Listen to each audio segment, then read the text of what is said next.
everybody. I'm Oscar W. Fitchett. And I'm not Oscar W. Fitchett. And another year, another top 10 of the year list Definitely. has arrived. This is the first year where there's only been two people in a video. I know, that's crazy. The first year, the first time we did it was top 10 films of 2013, was you, me, and James. There was two lists. It was only mine and James's list. You were just there. You were giving your own opinion. I don't think I'd actually made a list at that point. You weren't a part of, you technically weren't a part of yeah, Halo that's right. at that I wasn't point. here at that point. So you just kind of gave your opinions, and you said that Prisoners was mint at the end because it was mint. But then in 2014, for the best top 10 films of 2014 was You, Me, and Will. Yep. 2015 was You, Me, and Will. 2016 was Me, You, and Sophie. 2017, You, Me, and Sophie. 18 last year was You, Me, and Sophie, and 19 is just You and Me.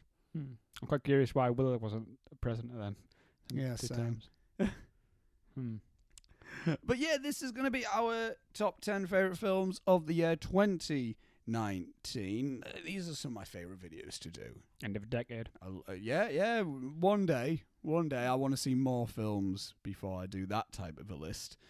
Yes. Things to clarify, as there always is within these videos. We live in the UK, so these are 2019 films that had a UK release date. That's why last year, some films such as 8th Grade, Mid-90s, The Favourite, Green Book, etc., they didn't appear in last year's list. That was because they came out within January, February, March time for the UK. Same thing as this year. This year, films such as Jojo Rabbit, The Lighthouse, Uncut Gems, Parasite, they are not waves. So A20, a lot of A24 films actually.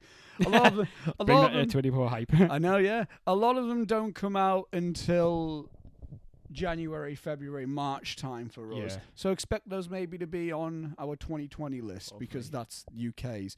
Other thing I want to say is 2019 is one of the best years for film, especially of the tens decade. So this was an extremely difficult list for me to make.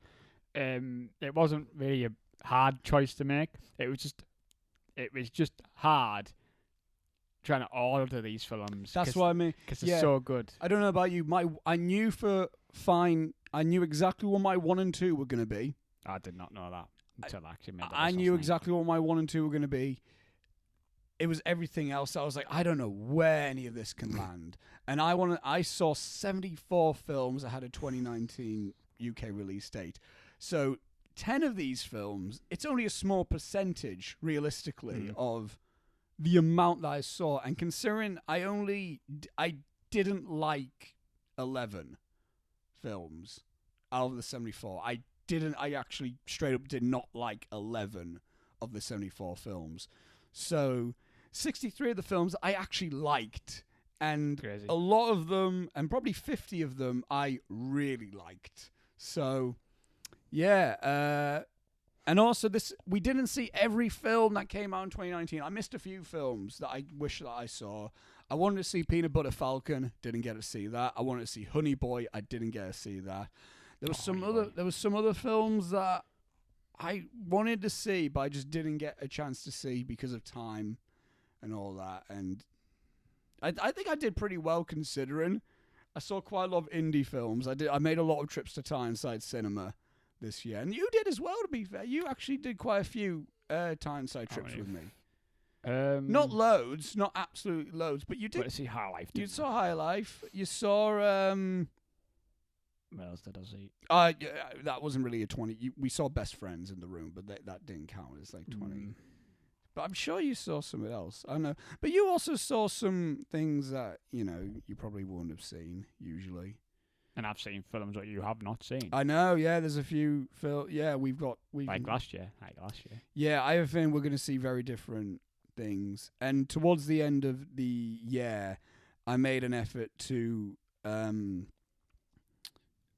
looked at iTunes and I rented a few films Oh. that because they haven't got a physical release yet, so I actually made the effort to actually go on iTunes and see what was available there. So there's a few films that actually cropped up on there that wouldn't have made.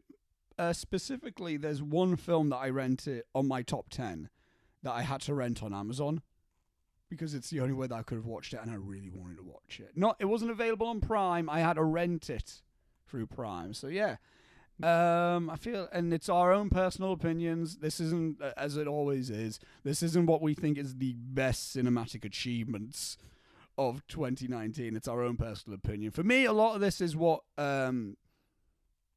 I go by what inspires me in filmmaking and in life. That's what a lot of these films are. My top 10 are a lot of things that inspire me in filmmaking and in life. So with that being said, Gary, do you want to start with your number 10? Oh, here we go. I'm excited. Again, Yeah. I always look I'm forward. excited as well. I always look forward to these lists. These are some of my favorite things that we do. Interesting. So my number 10 of 2019 is it's a Netflix exclusive. Oh, It could be anything. there's a lot. Netflix had a banger year this year as well. It is Marriage Story Oh, number 10. Interesting. featuring Kylo Ren, And Black Adam Widow. Driver, and Scarlett Johansson. I'm not sure it's directed by. Noah Baumbach. What? Noah Baumbach. He wrote Yeah. and directed it. He's in Wes Anderson's clique almost. He was one of the writers on You can Fantastic Mr. Fox, and Wes Anderson produced one of Noah Baumbach's previous films called The Squid and the Whale. You could tell it. You could tell Is it. it? Yeah. Yeah, the cinematography is very similar.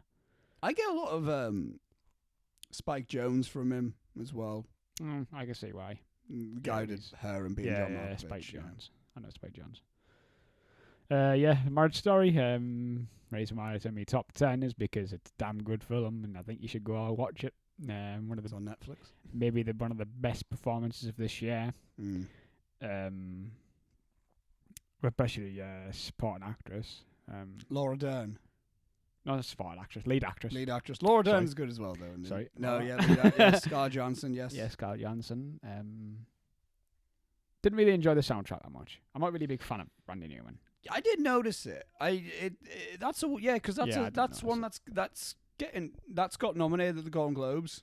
Yeah. It might have won. I don't know. Golden Globes We're tonight. we're recording this before the Golden Globes, so Yeah. before the results. So for all we know, he could have won that. I doubt that, but I remember when the film ended. It's not that I didn't like the score. I just didn't really notice it. No, I didn't. It wasn't a score that really stood out to me in any way. And what else? The cinematography was quite crisp as well. I like Yeah. the cinematography. I think I'm trying to think. Was this? No. I'm thinking of another film that would be on my list. I was going to say a little fact, but it's another film that's on my list. Well, maybe when you get the fact off. Mm. What else can I say about this film? I don't know. I like- watched out of curiosity, really, just to see. Yeah, I recommended it. Yeah, I was like, Gary, I was watch like, this. why? Well, why also do we because make it a was getting a lot. fuss? It's getting a lot of award hype. It seems Exactly. It seems to be the favorite. No, there isn't a favorite this year for Best Picture either. It seems to be. No. It seems to be the one that Netflix is pushing quite a bit. Yeah, Starting The Irishman. yeah, That's getting quite a lot of push. But yeah. yeah. I think that's all I got to say about Marriage Story. It's just a damn Sound. good film. Go watch it. Sound. Everybody's got a Netflix account. Or everybody's Most borrowing- people have a Netflix account. borrowing account. Don't get rid of your Netflix account for Disney Plus. Just don't. Nah, not Have worth you it. heard there's people deleting their Disney Plus accounts now since Mandalorian's finished? Are they really? Yeah, they're like, there's no reason for me to watch. Well, To there have is. a lot of people. Well, a lot of people are like, there's no reason for me to have Disney Plus now. Well, there is because There's Keno- shitloads of Kenobi, stuff on there. Kenobi, whatever he's called. Yeah, Obi-Wan could. Yeah, but that's not coming out for another few. Yeah, it is. Oh no. No, but there is a season 2 of Mandalorian. No, it is, but again, not for a little while. So people are deleting Is it for I now, think- so they're not paying monthly for Ridiculous. some of the. I'm not getting Disney Plus anyway, so I don't No, give a shit. no point. My number 10 is a bit of a recent film that I saw. It's Greta Gerwig's Little Women. I didn't expect this one to be that high on my list. Even I didn't expect it to really crack the top 10. Even when I finished watching the film for the first time, even when I first left the cinema, I remember thinking that I liked it. Considering I haven't read the book, I know nothing about. I knew nothing about the film anyway or the story. I didn't realize it had this big history of like there's many adaptations of Little Women. There's quite a lot in film. There's loads in TV. It's quite a bit. It's quite a thing, and I didn't realize that. But yeah, apparently it has this quite deep, rich history, and it makes me curious to watch some of the other films. The last film that was released was in 1994. So it's and there's been a few TV. I think there was a 3-episode TV like mini-series thing which starred Maya Hawke not too long ago. But yeah, Little Women. I'm a big fan of Greta Gerwig's previous film, Lady Bird. It made my list last year. And even though this Little Women, I prefer Lady Bird over Little Women. There's Little Women. There's just something nice about it. It's just like a nice film. It's a story about just 4 sisters growing up in America. I think after the Civil War. I think it takes place after the Civil War. So it's just like that type of thing, and they're like just the Civil War, so I take 98, 1700s. Or something. Yeah. So it's just. And it's a coming of age film, but with the 4 of them. You got Saoirse Ronan who plays Jo, who's kind of like a bit tomboyish. She loves reading. She's strong and independent, but not in a cringy ass way. That's how she is. You got Emma Watson who plays Meg March, who I think she's the older sister of the lot. She's more caring and maternal. You got Florence Pugh. I forgot who plays Amy. She's more of like not bratty as such, but she's a bit more, like in a way. And then I forgot the other actress's name, but the actress who plays Beth, who I think is the younger sister, who's a bit more naive and that. And Laura Dern, she plays the mother in the film. You got Meryl Streep who plays the aunt. It's just and there's nothing big and grand about the film. It's quite long. It's like it's 2 hours and 16 minutes or something like that. So it's quite, lengthy, but it's just a nice film. It's like, and it jumps back and forth timeline wise.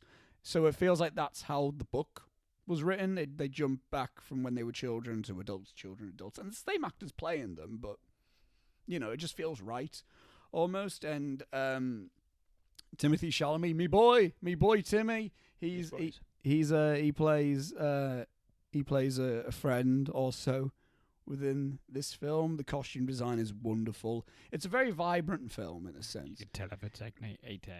Yeah, because which I didn't. I learned this from watching an interview. Because that's another thing with this film. This film's made me watch a load of interviews about the film just because the dynamic between all the actors and Greta Gerwig, the writer and director.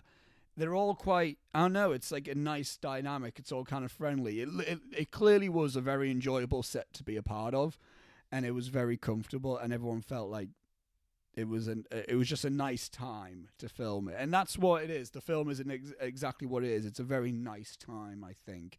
Alexandre Desplat did the score, and again, it's not a really amazing score, but it's really good. I love Alexander Desplat. He's one of my favorite composers. Definitely. The man in 2014, he did Grand Budapest Hotel and The Imitation Game the same year. 2 very different scores, both got him an Oscar nomination. I think he won for Grand Budapest Hotel, which rightfully so, he deserved that. But yeah, my favorite part of Saoirse Ronan was excellent in this film, and Florence Pugh, who's had an absolute breakout year in 2019. I look very much so. She's going to be in the new Black Widow film. I wanted to do, but I don't. I wanted to still do these these smaller films. I think this is where she's going to shine. A film that didn't make my list is Find My Family. The film's okay, but she's really good in it.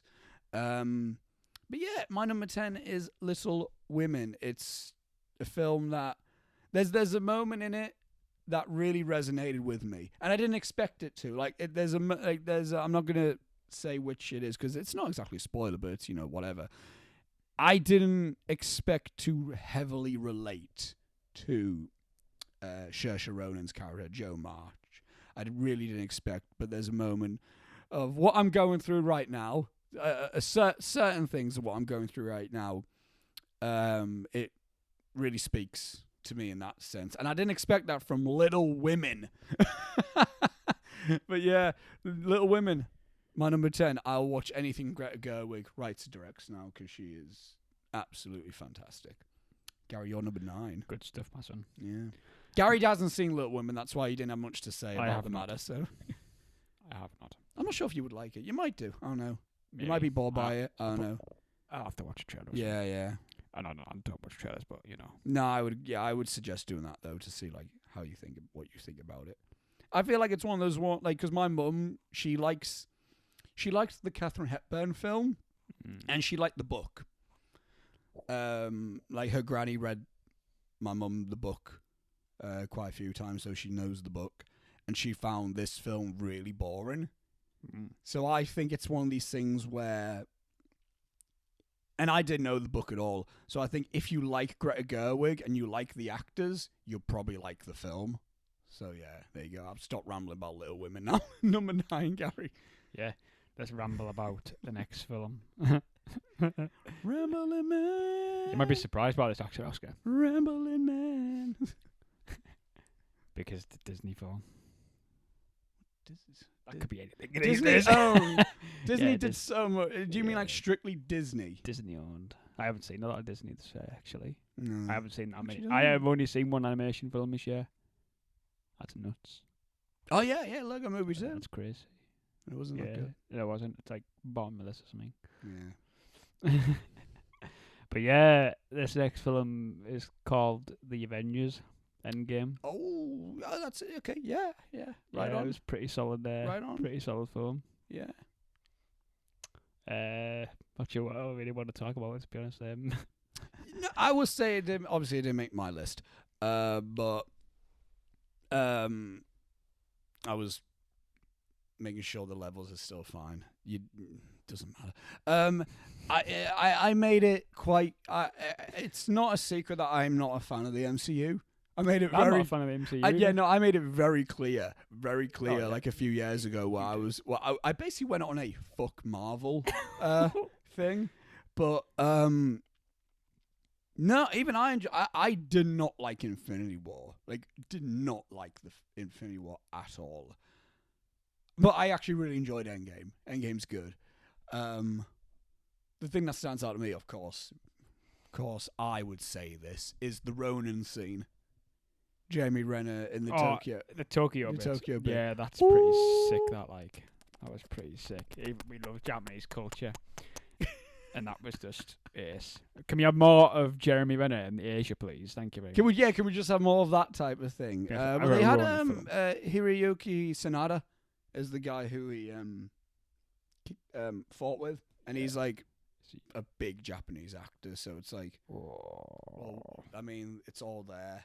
Like, why don't we just have a film or like a mini series about that? Yeah, Disney Plus, get it, done. Get it. I'm not gonna watch it still if it's on there, but yeah, whatever. But yeah, no, it's yeah. I enjoyed this, and I can totally understand. It's full of fan service, service, but I don't care. I don't mind that. It's truly is a film where it's like, if you are really into the MCU, like if you have invested 11 years of your life into a lot of money in the cinema. Yeah, if you've invested so much of your life into the MCU, I can imagine that this film is fucking brilliant for you. Like our friend Lewis, he loves the MCU, and I can tell like this film was like, it would be great. It's great for anyone in that regard. And he loved Endgame, but yeah. Do you know what? I loved it because, well, I don't really love Marvel that much. I loved it as a film in a sense. Like I loved just the way it was shot. Like the beginning was shot beautiful. Yeah, with the visual effects. Oh, the visual effects. Oh. I actually like Thanos as a villain in this. Yeah, Thanos. Yeah, because he's intimidating character. Yeah, like you know that he can fuck shit up. If it goes down. Yeah. So that's yeah, that's it. Get Thanos now. We fade away. Gosh, could do the visual effects in post. Fix it in post. Yeah, that's soundtrack is pretty good. Soundtrack, yeah. Captain America, I liked his whole shebang. His arc. I didn't get emotional at any point, but I thoroughly liked everyone's arc in this film. I got emotional. Yeah. Towards the end, it was. Yeah. They probably can't hear this. Probably can't, but it's basically a pneumatic drill playing. Not a drill. Finish the lyrics, some. Body wants Toby. I liked Avengers Endgame, and that's why I liked it. I don't think it deserves this. Like, I mean, it's faded away, but everyone remember when it came on, everyone was like, Best Picture nominee. No. Robert Downey Jr. Best Supporting Actor. I'm like, no. No, I've seen better performances. Give it visual effects. I'm fine with that.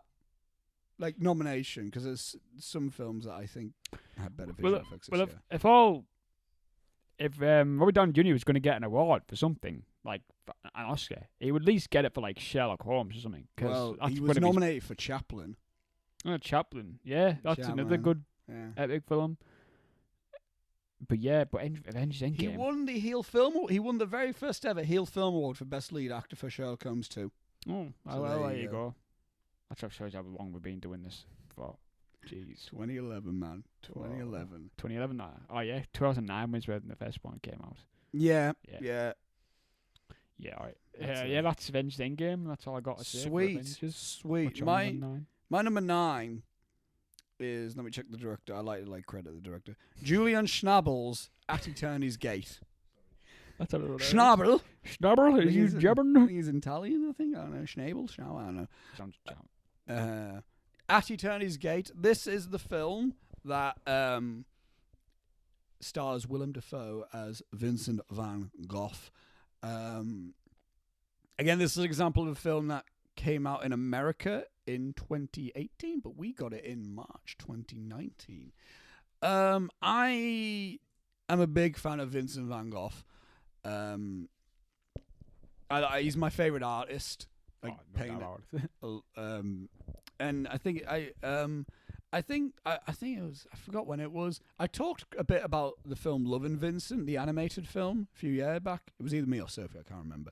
But saying that was good. This film, it's not a biopic on Vincent van Gogh. It's almost like his last year of his life type. I think it's like that.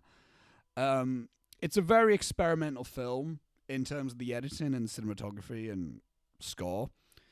So it kind of is very fitting of being a film about Van Gogh because he was a very experimental person. So the film itself is quite experimental. So it really has the essence of Van Gogh.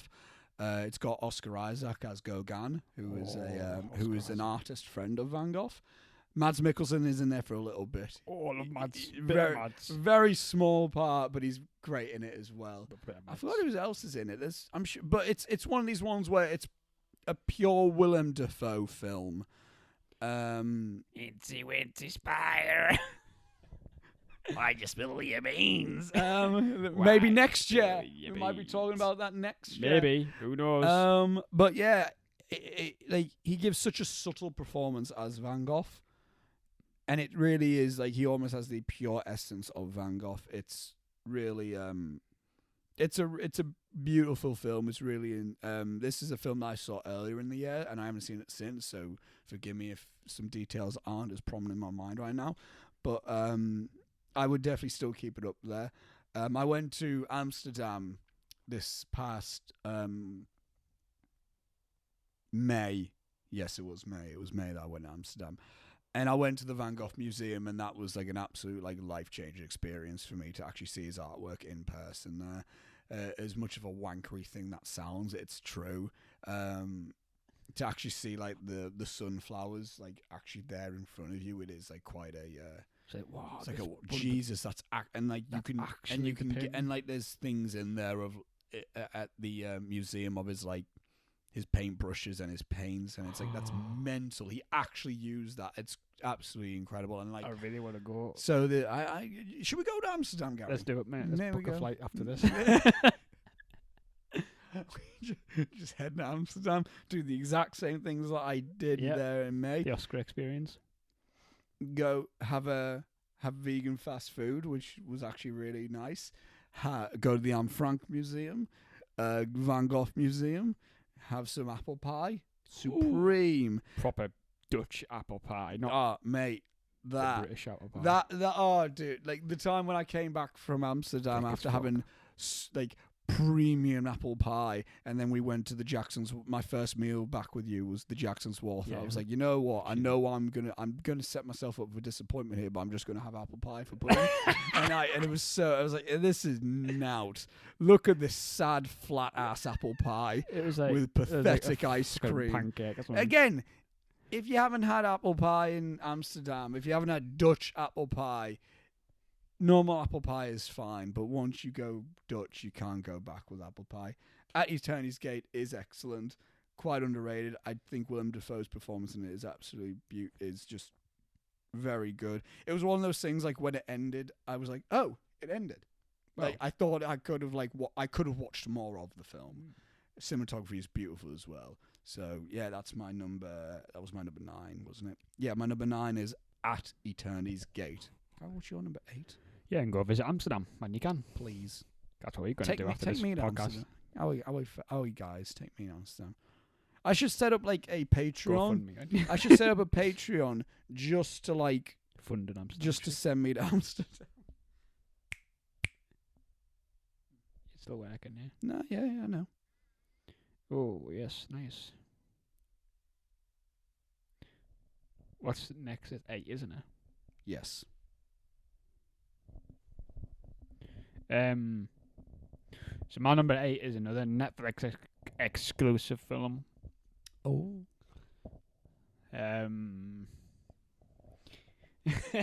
How could I introduce this film? Ladies and gentlemen, my name is Paul Heyman.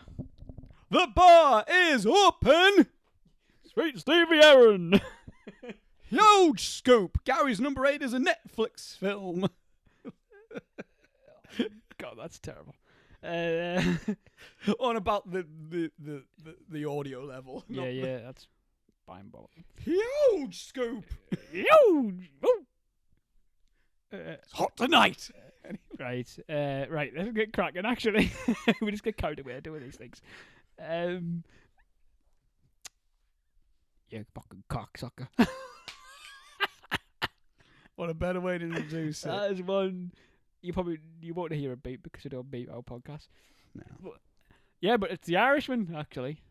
Yeah, that's my number 8. I have to think about that. It's like, what number are we on here? You just get we get carried away. Yeah, with the we do. Yeah, good fun. So I was quite surprised going to see this film. We saw this in the cinema. Yeah.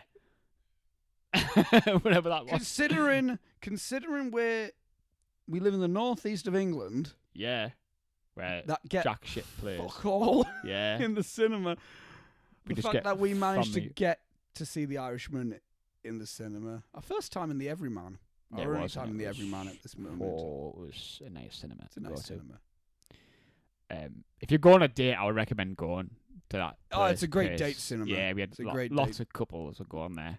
It's a great date cinema. Tyneside is still a better cinema. Yeah, for films wise. But for a nice little night out, Everyman's a good shout because you got the bar in there. You got food getting brought to you in the cinema. Sponsor us, Everyman. You got couches. Yeah, blankets. I mean, what more can you ask for? don't know. And they escort you to the seats. What more can you ask for other than a 3.5-hour epic mobster film by Martin Scorsese? I know, man. What a way to watch that bloody beast of a film. And I don't really hate 3-hour films. I don't know. I have a love-hate relationship with 3-hour films. Do you get me? Do you understand me when I say that, like, that's the, like seeing a film in the cinema, any film is better seen in the cinema than it is at home. Oh, definitely. This is a perfect example of this, because if you're just sat at home watching The Irishman, how many distractions? Honest answer from you: if you just watch The Irishman at home on Netflix, would you have been able to sit through it like without not a chance getting your phone or anything? Not like a that? chance. Yeah. Not a chance. That's probably why I enjoyed it. Yeah. I'm so glad I watched it actually in the cinema. Then I probably wouldn't have watched it anyway if it was on Netflix. Yeah, because you would have been like, 3.5 hours. I'll get. Yeah. I have to make time just to watch this 3.5-hour film. Yeah, so yeah, it was a good shout. Good shout going to see it, because I probably wouldn't have seen it. What else can I say about this film? What did you like about it? I liked all sorts about it, to be honest. I liked this music played in the film. It wasn't really an original score. It was like old songs from the time. Yeah, periods. and I love that. I love that vibe from it. Yeah. And is this a spoiler? I won't say so. And I liked how non-linear it was, and how the visual effects as well. Believe it or not. The de-aging, the de-aging stuff, which a lot of films are using this now. Specifically Disney do. I think we need to calm down. Yeah, just do you know what I thought earlier? I love Looper. Imagine if that came out now. They wouldn't have got Joseph Gordon-Levitt. They would have said, "No, just get Bruce Wilson, de-age him." Oh, I'm so happy. I'm so happy because it's like the makeup on Joseph Gordon-Levitt. The fact that we got Joseph Gordon, I mean, yeah, but exactly that's what I mean. So it's like I can't.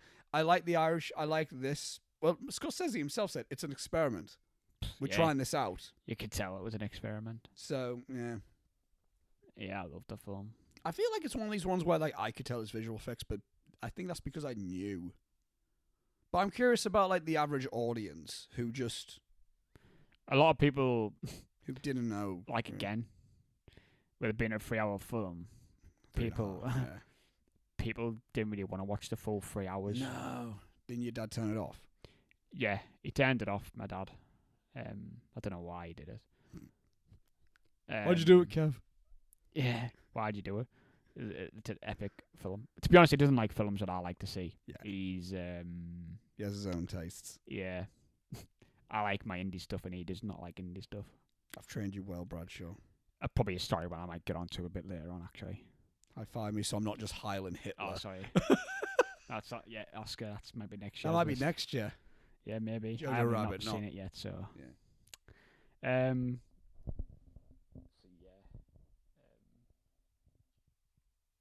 Yeah, and a lot of people will actually turn this film off and watch it in 2 parts, which is not the right thing to do. No, you need I've always been like this with long films. You just need to just watch it all in one go. Yeah. You just need it. Just get it over and done with. Yeah, because when you do that, you actually get sucked up really well in it.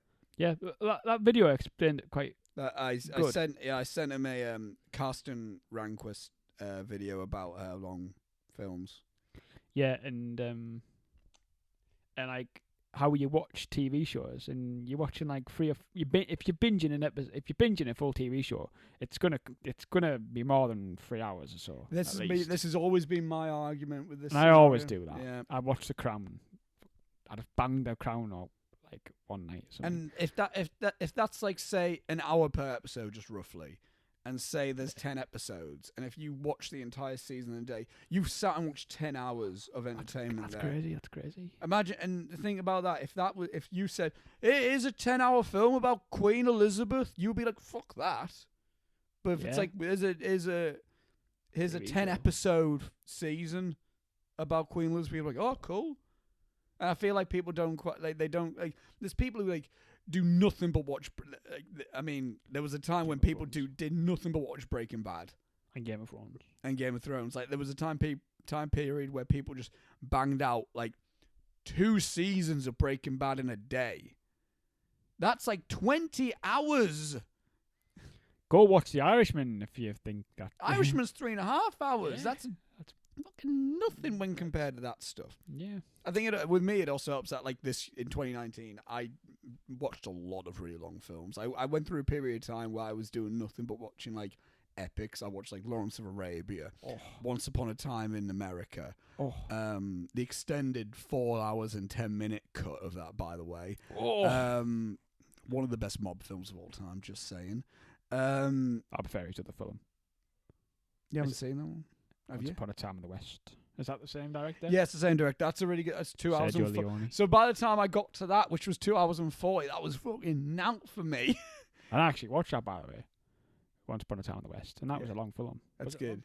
2 hours 40. Yeah, 240, 245. That's a really good. It's film. one of my favorite westerns. That film. Yeah, definitely. Yeah, My favorite westerns. But yeah, anyway, Irishman. The Irishman. Very long film. Yeah. Another one of the favorites for the Oscars. Yep. Man, well, was it Robert De Niro? Yep. Robert De Niro, Al Pacino, Joe Pesci. Yeah, man. Who do you think was better, Pacino or Pesci? Was Pacino? Yeah, Pacino was the cocksucker guy. Jimmy Hoffa, yes. Oh, do you know what else I noticed in this film? There's a guy. He's quite a British. He's a British actor. He plays. I don't know. I'm not sure who he plays, but he's in Line of Duty. Believe it or not. All right. So he's like an unknown guy, if you like to. Say. And he's in fucking Irishman. Interesting. Yeah. So Scorsese usually does that. He usually gets a few people like as supporting. And he's Scouser as well, and he's American in this film. So he bloody hell. Yeah. So yeah, The Irishman. Cool. My number 8. This is a film that snuck on my list. Last night, like yesterday, I made my list in the morning, and last night I redid the list, and this film snuck on. It made it into number 8. That cheeky bugger. Cheeky man. This cheeky devil. It's Chad Stahelski's John Wick Chapter 3 Parabellum. It's my number 8. I'm very surprised that's your number 8, to be honest. Like, I'm very surprised that's up there in your top 10. It was my number 13 at one point. And then I thought about it again, and then oh God, just smacked the microphone. And then I thought about it, and I thought, I saw this film twice in the cinema. I would have saw it a third time. I love this trilogy. I love the John Wick franchise. And I've seen it twice as well. Yeah, it's honestly, right. Because I thought about this, like, John Wick, the first John Wick came out for us in 2015. That didn't make it on my list. That made it, like, within my honorable mentions, I think. I can't remember what it became on my list. Same thing with John Wick Chapter 2 in 2017. Didn't quite make I think that made your list, John Wick Chapter 2. Yeah. But John Wick Chapter 2 didn't quite make my list. This almost didn't make my list, but I thought, no, you know what? For pure, like, I love the world building in this franchise. I love the cinematography. I love the fact that this is an original property that is super successful. That's not based off anything else. It is solely this one thing. And it's doing super successful. And I'm sad that there's no progression on the Raid 3 yet. There's no progression on Night Comes For Us 2. But the thing that keeps my appetite, gives me keeps that going is keeps your mouth wet. Is the fact that we're getting much more John Wick films. We got John Wick Chapter 4 coming out in 2021. On the same day as The Matrix. Yep. More hype for John Wick 4 than Matrix 4, saying. There's so much about this specific film that, like, I'm so like I just love it. So much fun. Keanu Reeves is a man that I inspired to be. Everybody inspires to be Keanu Reeves. He's a man that really truly has had a belter of a year in 2019. Took the internet by storm. Yep. The man is ageless. He's 55, and he somehow looks better than me at 24. And he's the action in it is brilliant, especially the library fight. Yep. Just it's everything there. The dogs that Halle Berry's dogs in there, excellent. The villain in it was really cool. I loved more Lawrence Fishburne, more Larry Fish, E. McShane, the act. I forgot the actor's name. The actor who plays the concierge, the guy behind the desk. The black guy. Yeah, he's also in The Guest. Yeah, that's right. Yeah. I love it. I'm not gonna. But the end, it's brilliant. The end, like action sequences. Yeah. And that. I love that. I forgot the guy's name, but the main lead assassin guy. I'm a big fan. Oh, the brilliant! Guy. Brilliant. You got two guys from the Raid films as well. Oh, you got Yayan Ruyan, and I forgot the other guy's name. He played the assassin in the Raid 2. Dude, whenever you get like guys from the Raid films in any film, I'm like, I'm fucking seeing this. Yeah, it's just I love like, of course, I love the Asian influence in this film specifically. I love how we get a little bit more backstory on John Wick, like as a character. I forgot what was his name. He's like we find out his actual like name. We find out the reason for the tattoos on his back. John Wick. Yeah. It's not just a cool tattoo. It actually has significance to this whole thing. I just love the world that this film builds. And it's just such a fun film. I needed to have this in my top 10 in some way. And it made my number 8. So yeah. Can't wait for number 4. I'm seeing it. Hopefully day 1. Yep. Hopefully. When 2021, I'll still be in uni at that point. Fuck Matrix. I'm not a big Matrix guy. So I'm not a big Matrix guy. But yeah, that's my number 8. Keep them coming. Don't ever end. Nope. I mean, unless if we've got 6 more movies. unless if Keanu Reeves is like really battered and he can't do it anymore. But even then, pass the torch off. Yeah, we're getting the TV. Excuse me. We're getting the TV show The Continental, aren't we? Are we actually? We're getting a TV show about the surround the Continental. So we might get more characters introduced in that. John Wick's son. Juan Wick. He's a proper Asian dude. He's the Hispanic Juan Wick. Oh man, that's sick. Juan Wick is sick. What's your number 7, Gary? What's my number 7? Yeah. 7. Yay. 7. The lucky 7. 7. My number 7 is it's a space film. There's a few space films I've seen this year. I think I know this. Suspense. The documentary. Oh, so it's not what I was thinking. Now I know what it is. What is it, Oscar? It's Apollo 11. Yes, it is. It's Apollo 11. Didn't get a chance to see this. I know, it's such a shame because it's. I don't know why it's so high on my list. Because I just found it boring, but it wasn't boring at the same time. Was it interesting? Yeah, it was spectacularly filmed. Well, isn't it just like raw footage from it's just the time? Raw footage. Raw, restored footage. I probably would have liked this more than First Man because I would have probably found this a lot more interesting because it's the actual thing that's going on. It felt like a film, right? A normal film with the sets and the costumes from 1960s and just stuck it there. Yeah, because didn't they just restore the footage? Yeah, they literally restored the footage just to get all the grain and shit out of it. 35 well, it's on iTunes 35. Now. Well, I noticed on iTunes when I was looking. I could have watched it on 4K on iTunes. Oh my god! So I watched it in 1080p and it was just spectacular. I would have loved to have seen this in IMAX. Oh man, we should have went to go see it. It wasn't shown in the Odeon. That's what I did check, but it wasn't. Good job, eject. Yeah, but there's no actors in this really because it's a documentary, so it's just real people like Neil Armstrong and real Armstrong, and real Buzz Aldrin and real Mike Collins. Not that people know about Mike Collins, but you know, he was just the guy who went to the moon. He's the other one. He's the about unknown one. But anyway, yeah. He's the unknown Beatle.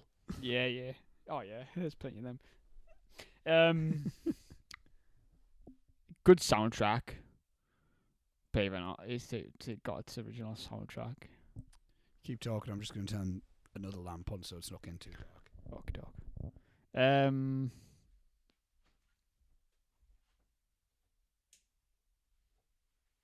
It's quite dispenseful as well, even though you know what's happened. Yeah. It's been a while since I last seen it, so it's not really fresh in my mind. Yeah. Is it your favourite documentary of the year? I'll say one of the other documentaries I've seen this year. I don't think I've seen that many documentaries. Right. I saw quite a few this year. I'm quite happy with myself. Actually, I did. I seen Fire Festival. That was okay. I didn't mind that. Yeah, it was fine. good.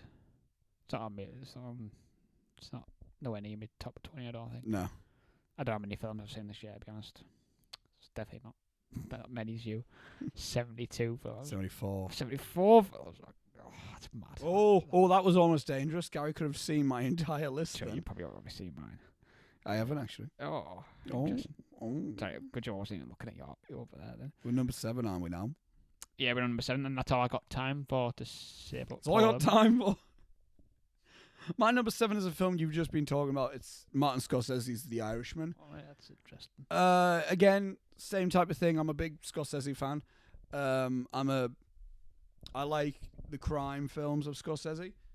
Unlike his other crime films like Goodfellas and Casino, this one isn't exactly a fun watch. This one's almost like it's quite a sad film.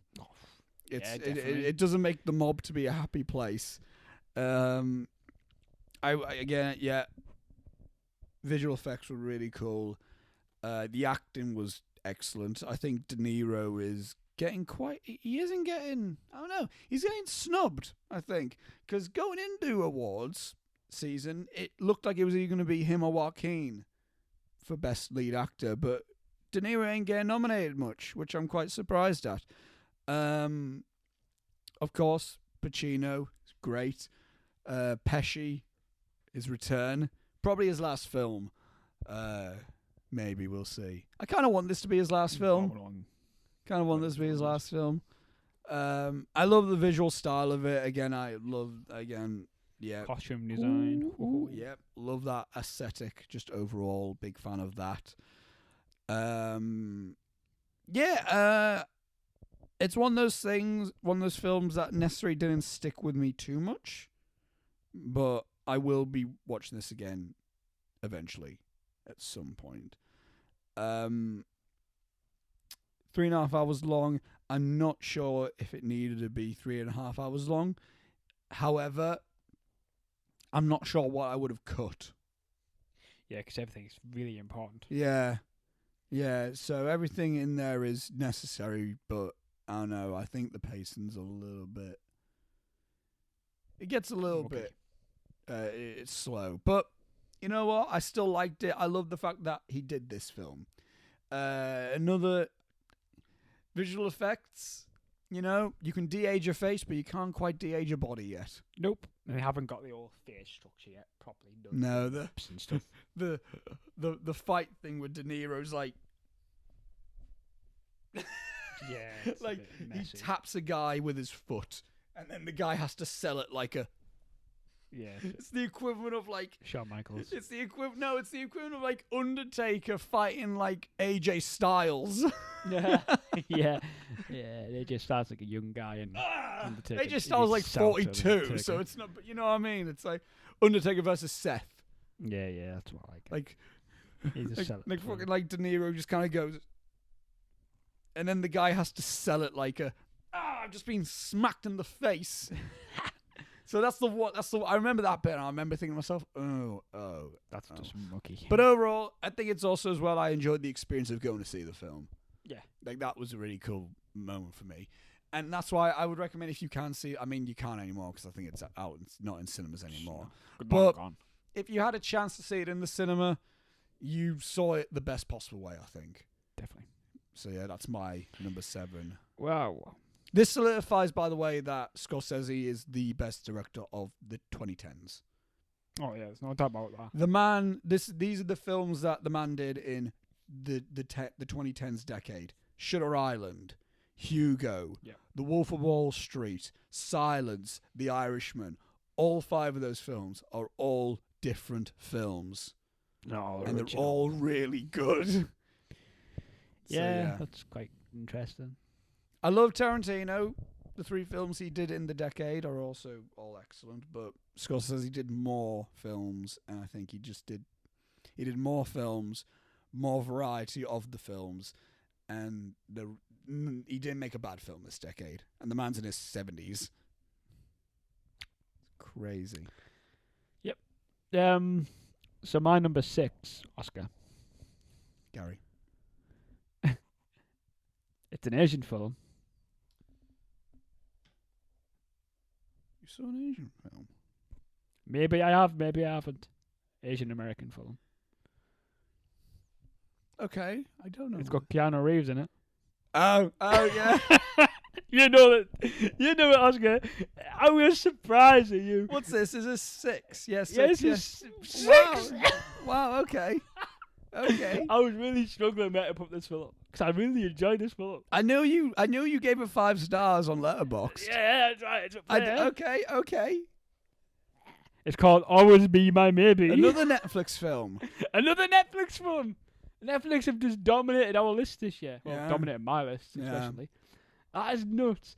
But yeah, I love this film. It's a really fun film. Oh, I loved it really. I loved it so much. I don't hate.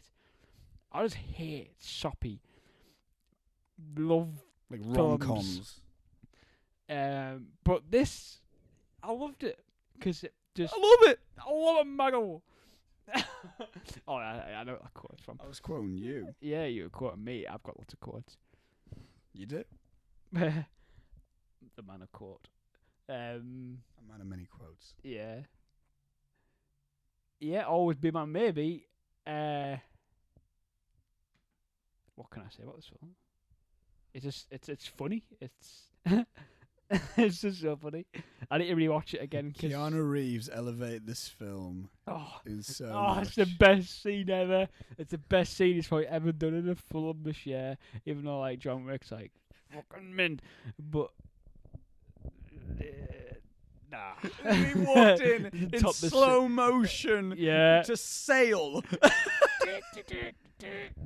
Blame it on my 8 baby. And then it's like, is that Keanu Reeves? And then it cuts back to him just walking in slow motion, giving people hugs. That's so funny. It's like, I didn't know you wear glasses. I don't. My eyes are perfect. These are for show. That's so good. I love the fact it's like, because this is not in my top 10. Yeah, I love how this is it's just a fine film. Yeah, it's just you stick it on and you just have a nice little time. Yeah, background film. I love the chemistry between Randall Park and Ali Wong. Oh, chemistry, really good. Yeah, I love again sucker for Asian anything. That's right up there. I love the culture bit. I love like the inclusion of the culture, like with the food and that. Yeah, I really like that whole aspect to it. Oh yeah, because she's a chef, isn't she? Yeah, and I like how it's like, yeah, exactly. I love the authenticity about this film almost. And again, it just felt like a fun film to be a part of. Yeah, that's why Always Be My Baby is up there for me. Yeah, really, 6 is it? Really entertaining film. Really entertaining. It's one of the better, like just it's just nice fluff. Is the best way to describe it. Get that printed on a t-shirt. Nice fluff. Always be my maybe. Nice fluff with an absolutely beautiful Keanu Reeves inclusion. Which is quite unsurprisingly, he's in this. To be honest, it's very surprising. As himself, as himself. When he cried eating the fucking food. I'm sorry. Oh Jesus! I don't know how much we got paid to do this film. Anyway, my number 6, Gary. What is your number 6, Oscar? Mine's an Asian film as well. Oh, but it's within an Asian language. It's a foreign film. It's my favourite foreign film of the year. It's Zhang Yimou's Shadow. This is the one that I rented through Amazon. Zhang Yimou is a director who has directed 2 of my favourite action films of all time, being House of Flying Daggers and Hero. Within recent years, he's gotten a bit of, his most mainstream hit was The Great Wall with Matt Damon. What, he did that film? Yeah, he did that film. I didn't see it. I want to see it just out of pure curiosity, but it didn't get a good reputation, and I was kind of worried. And I was kind of worried that he wouldn't really have a good. He wouldn't like. He just wouldn't have like a good comeback. But he came out with Shadow, which is an ancient Chinese martial arts film, similar to Hero and House of Flying Daggers. But considering the man gave us Hero and House of Flying Daggers, 2 of the most beautifully coloured films of all time. Hero has the best cinematography ever. Extremely vibrant film. Shadow is a martial arts film that is practically black and white. Very few colours. It's muted colours. There's like barely any saturation. The only colours that are in the film are the skin tones and the red of the blood. So that sounds sexy. It's a film that and the reason behind that choice is to make it look like ancient Chinese paintings. To have that look to it, and it pulls it off beautifully. Like Hero, it has very just gorgeous action, like very floaty, almost like dance, and some beautiful instances of slow motion. It took me a little bit to get into the film because it's a bit that it starts off with like a wall of text explaining the world and what's going on, and then it's one of these things where you're watching, you're like, right, let me just have I got a grasp of this? Half an hour into it, once you get a grasp of the film, you're fucking into it. It's I'm not going to say too much about the concept because but it's a film that oh god, I just was watching it and I was like, I'm so invested in this story, and this film solidifies the fact how because I was wanting Zhang Yimou to do episode 9. I was wanting him to do episode 9 for this type of reason, so we can get a beautiful Star Wars film of beautiful action and stuff. But also, in this film, it's a 15 rated film, so it gets bloody at times, and there's an end battle sequence to an extent where there is a lot of blood, but it's beautiful. It's a beautiful shot type of film with the blood. Again, because it's very muted colours, and then the blood is very striking. It's gorgeous cinematography. The costume design, again, ancient China. Costumes are wonderful. Same thing with the sets. Wonderful costumes and sets. There's a weapon because with ancient Japan, their weapon is more so a katana, and that's it. China are more expressive with their weapons because they've had spears, they've had axes, they've had just swords. They're not they don't have one definitive thing. So they do a very interesting thing where, because it's 2 different nations type of thing, 2 different places are almost trying to one's trying to claim this city back for themselves, whereas one place kind of they share joint ownership of this city. So that's kind of the story. And the enemy city, their weapon is almost like this spear thing, but it's got a bit of a blade to it as well, where it can act as a machete type of thing. And that's they do more of a thing where they like that type of thing. And there's a whole point of like the yin and yang of like they've got the yin of like this very strong, dominant, like striking weapon, whereas like the main characters, they end up having this weapon where it's almost like an umbrella of blades, and they're the yin to their like the yang is like the very masculine, like big like blade, whereas the yang is more like this feminine umbrella thing. And like the way that they use this umbrella is like, I'm not gonna ruin it. There's one sequence where it's just fucking stunning, and the soundtrack is beautiful as well. Of course it is. It's like this like the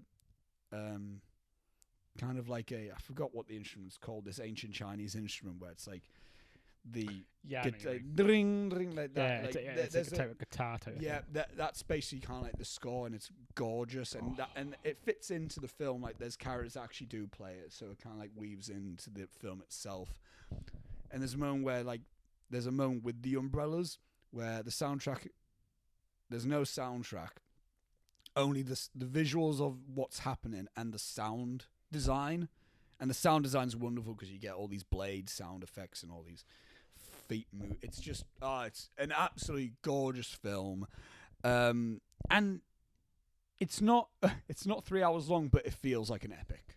It's like an hour and 40 odd, but it feels like an epic. Do you think I'll like it? Maybe, because that sounds insane. Maybe you might like it. What's it called? Shadow. I've only been able to just rent it on Amazon, so I don't know. I can probably do that. Yeah, but yeah, Shadow. That's my number 6. It's like it felt like Zhang Yimou, almost because he had Hero, House of Flying Daggers. This almost felt like the third film in an unofficial trilogy in those types of films. So yeah, number 6 is Shadow. Of course, that made my top 10. Interesting. We're in the top 5 now, Gary. Yeah. Interesting. 1, 2, 3, interesting. 4, 5. So What's I called official life? 6, 7, 8, 9, 10. So my number 5 is another John Wick film. It's another John Wick film. It's another John Wick Is film. it John Wick Chapter 3? It's John Wick. The streetlights, man. Fucking dim. I don't know what is fucking done there. The Keanu Reeves film. The Keanu Reeves film. Shit. Yeah, it's John Wick Chapter 3. Parabellum. Whoa. Whoa. Anything you need? Guns. Lots of guns. Lots of guns. That's a little Matrix reference there. Yeah, John Wick Chapter 3. What else can we say about this film? It's just an epic film. It's fun. Lovely crisp action. Lovely crisp action. That motorcycle scene. Oh, the beginning.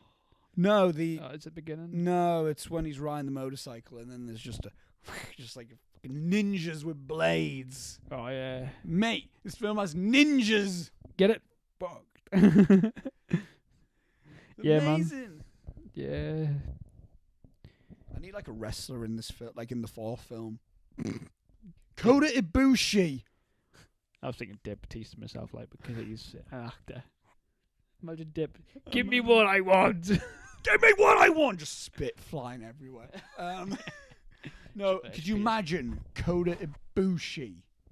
Yeah, that'd be sick as fuck. I've yet to catch up on Wrestle Kingdom, so I don't know if he won the IWGP Heavyweight Championship. Oh, I forgot that happened. But anyway. Ibushi versus Keanu Reeves in a fucking fight. Bruh. The knife shop scene. Forgot about that. The knife shop scene. Where he's like fighting a load of guys in a knife shop. That's right. That's towards the beginning. Yeah, that's right. That has one of the most cringy moments where he stabs a dude in the eye. Oh, yeah. Yeah. They actually go all over for this one. They go to fucking Morocco and all that shit. Oh, beautiful. Casablanca. I mean, I'd love to go to Morocco. Welcome to Casablanca. I'd love to go to Morocco. Excommunicado. 14 million. That's what that.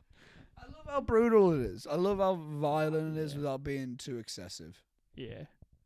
That's why it's my number 5, Oscar. It's rated 18 on Netflix, so I'm not sure if there's like an uncut version on Netflix, but... What rating was it in the cinema? It's 15. I've got the Blu-ray. It's a 15. That might have. I'm gonna have to watch. I'm gonna have to watch it on Netflix now to see how brutal it is. You have to watch it side by side. We don't. You know what? We haven't had many 18 films this year. We haven't actually, have we? We used 2018. Used them all up. Yeah. 2018, we got Halloween, Suspiria, Apostle, The House That Jack Built, Overlord. We had loads of 18-rated films. 2019 was like, we need to take it easier now. Got new logos, haven't we, as well, for the BBFC ratings? Oh, fuck that. I hate them. Fair enough. Nah. I don't really care. They're just ratings, are they? Yeah, but I have to have them on my shelf. You got plenty of old ones on your shelf. Yeah, but it's gonna look. Oh, never mind. That's a thing. I've never noticed them actually on the new. Across on that the new bridge stuff. when I get to it. I've never really noticed the new ones actually on the new DVDs and that. They haven't come out yet. Haven't they? No, But they've been they showing them in the cinema, but they haven't. I think those films will come out with them. I think it's April actually. Anyway. I don't know. I mean, then again, Italians, they have horrific ones. Oh. Where it's like that big almost. And it's like, Oh, that one when I bought you. yeah. Yeah. Fucking Blade Runner Yeah. 2049 4K. It's got like a big, Yeah. massive fucking green thing on it. Yeah, so we could have it worse. Yeah, we could. My number 5, my top 5 are all films that all could have been my number 2. My number 3, shall I say. My number 5 is Rian Johnson's Knives Out. Oh, that's Such interesting. you know what? Such a fun film. Yeah, it was fun. Beautifully paced. It's Yeah. 2 hours and 10 minutes. Didn't feel like that at all. It didn't actually. The aesthetic is wonderful. This is the film that I was going to mention when you were on about Marriage Story. That people were saying, there was people in the industry that thought that this film, it was filmed on film, but it's digitally filmed. This is the first film Rian Johnson's done on digital. And there's been people thinking that, oh, it's nice to see. There's been people that have said to Rian Johnson, oh, it's nice to see you're still using film. Nope. Rian Johnson's like, this was digital. Crazy how you can do anything. But in it's digital now, can't you? yeah, but it's that film grain and shit. it's the screenplay is incredible. I love the screenplay. Love the screenplay. The characters all excellent. What are you doing? Pack it in. Bombs. Fair enough. I was just trying to make myself comfortable. That's fair. Maybe another time. Felt like a dad then. Pack it in. Sorry, Dad.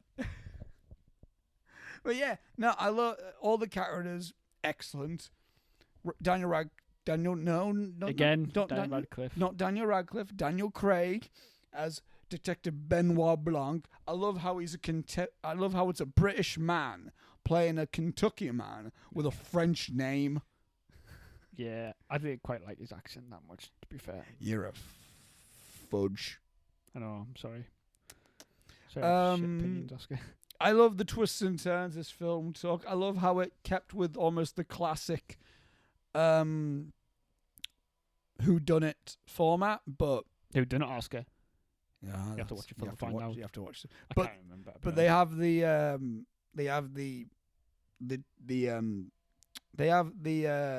modern twist to it as well. Like they have a modern feel to it, but it still feels really classy, like classical. Oh yeah, I thought it was actually filmed in like 90s or something, but turns out they got like fucking new Ford Explorers, and I was like, It's like guys on their phones and all that. So it's like it doesn't take because I thought, oh, does this take place like in the 70s or something, or the 50s or whatever? No, it takes place in the year 2019. Crazy. Ana de Armas, brilliant. She's always a favourite on the heel, over here in heel. Yeah, I didn't expect her to be the lead because I knew nothing really about this other than it's a whodunit. I knew Daniel Radcliffe was the detective. That's it, really. And I think I knew Chris Evans was an arsehole. That's all I knew. I was surprised when we got to the cinema and I saw the poster. I was like, oh, that's Lakeith Stanfield. I didn't realise he was in this. Michael Shannon stole the fucking show. Yeah, Michael Shannon. I would not eat what I utter. Oh, shit. And just fucking, Nan, eat food, Nan. You just don't expect a guy like Michael Shannon to be that funny. But yeah, I absolutely adore Knives Out. It's one of the best looking films. It's one of the best screenplays. Directing is excellent. Rian Johnson is a mint filmmaker. Fuck you, Last Jedi haters. Yeah, 'cause that's one of the best ones of the trilogy. It is. It's the best one of the new trilogy. You're number 4, Gary. Number 4. Every time we touch, I get this feeling. Every time we touch, I swear I'm gonna die. My next film has 2 titles, depending where you're from. Oh, I know this one. It's either Le Mans 66 or Ford vs Ferrari, which Dawn of Justice. An American. I think they did that for American audiences. I think it's only known as Le Mans 66 in UK or maybe Europe. I don't know. But yeah. Yeah, because it's got Ford in it, and Ford is a big American name. But Le Mans 66, that's how we roll over here, because it was Le Mans 66. Yes. Yeah, I like this film because it's got James Mangold. Yeah. Don't think I've ever seen another film with him in it. Logan. Yeah, right, that's right. 310 to Yuma. I didn't realise James Mangold actually did this, to be honest. Whatchamacallit? The Wolverine. Yeah. Like, epic. Better than Logan. Yeah, I like the Wolverine better than Logan. So fuck you, Logan. Fuck you. I like Cars. I like Matt Damon. I like Christian Bale.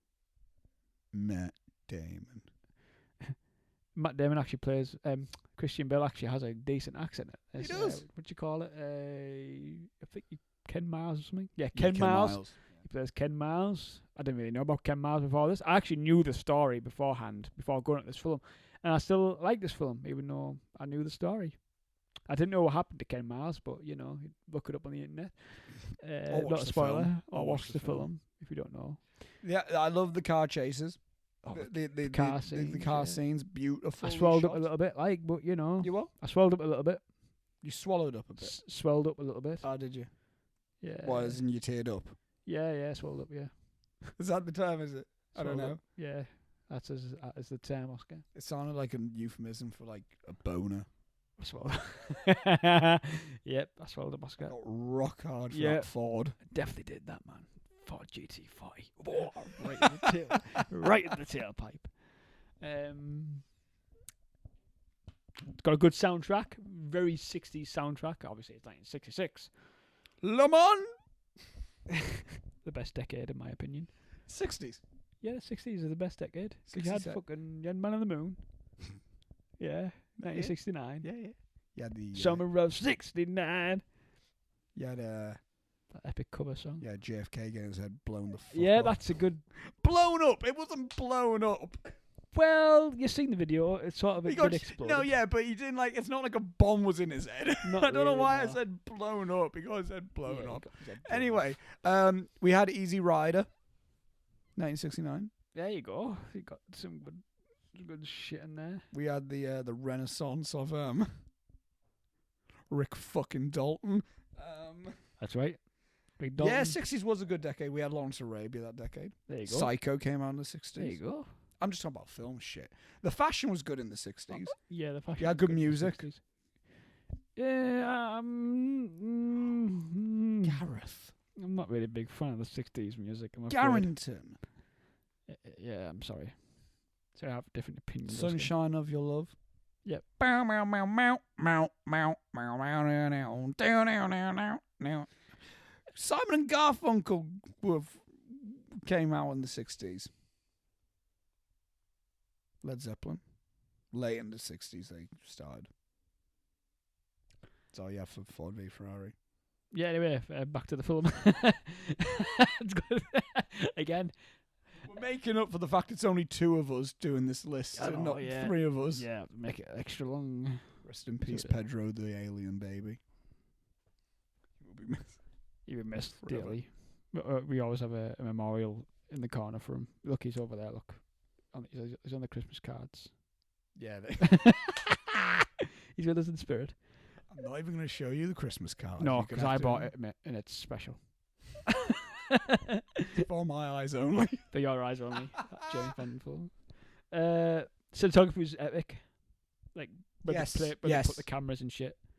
It's practical as fuck. The risk assessment on that would have given me... watching that gave me a heart attack thinking about... They were literally flipping cars and shit, you know. Behind the scenes and shit. It's like, oh. Yeah, no, it all felt practical. It's a big budget film. That's surprising. A small story. Mm. It's you don't get films like that. You don't get films like that these days. Nah. If this film came out 15 years ago, it probably would be a shoo-in to win Best Picture. Oh, definitely no doubt about 15 years ago, this would be like hot shit in 2004. Yeah, no doubt about it. But we're in 2019. We're in 2020, actually. Maybe I'll CGI to fuck as well. 15 years ago, no. Don't you think? No. Not for a story like this. They would have kept it quite practical. In 2004. Right. Yeah, I was thought it would be CGI because experimental. It'd be CGI 5 years ago. Oh, no doubt about it. Yeah, Ford v Ferrari. That's all I got to say for this film. Just go watch it. The after credits scene shows Porsche coming in and being like, "I want to challenge Ford." Nah. Where's Henry Ford? Who are you? I'm Giovanni Porsche. Suck my ass. I can't remember that much. I can't even remember. Gary, I can't remember that bit. Yeah, I can't remember that bit, but I can't remember that bit in history as well. Like, I can't really remember what really happened after Le Mans 66. Le Mans 67? Yeah. Maybe a sequel, who knows? Is it an annual thing? I don't know. It's definitely an annual thing. I didn't know if it was one of these things where... Race. Yeah, I didn't know whether it was one of these things where it's like, it happens every 4 years or some shit. 24-hour race every day. All cars are different now, like, they have like different drivers for each stages of the race. And so that's, Why I, man? My number 4. What's your number 4, Oscar? I'm surprised this is... I might be surprised, who knows? My number 4 and my number 3 were battling, which were going to be 3 and 4. Oh, I thought your number 3 was battling. No. Battling. My number 3... I'm so sorry, Oscar. My number 3 and 4 were battling to see which one I preferred more. And it came down to yesterday morning when I made my list. Jesus, I made mine literally last night. Came down to yesterday morning when I made my list, and I was like, you know what? This is where it's going to be. And my number 4 is Todd Phillips' Joker. Jesus, that's your number 4. That's my number 4. I'm surprised by that. I'm really interested to see your top 3 now. That's interesting. I'm a massive Batman fan. Massive Batman fan. We all know that, Oscar. And this is, I don't know, this is the film I needed. Yeah. As a Batman fan. This is definitely what we needed. I need because the last, technically, the last film what we got Batman in, was it Suicide Squad? No. Justice League. Oh, what the fuck? What am I thinking? It was Justice League. Justice League. No, it was abysmal. The last good film involving the Batman world before this was the Lego Batman movie. Yeah. No, that's not true. Teen Titans Go to the Movies. It's actually pretty good. Teen Titans Go to the Movies was pretty solid. But Joker, Joaquin Phoenix is my favorite actor right now. And I'm so glad he got this role. This time last year, I was telling everyone that You Were Never Here was my favorite film of 2018.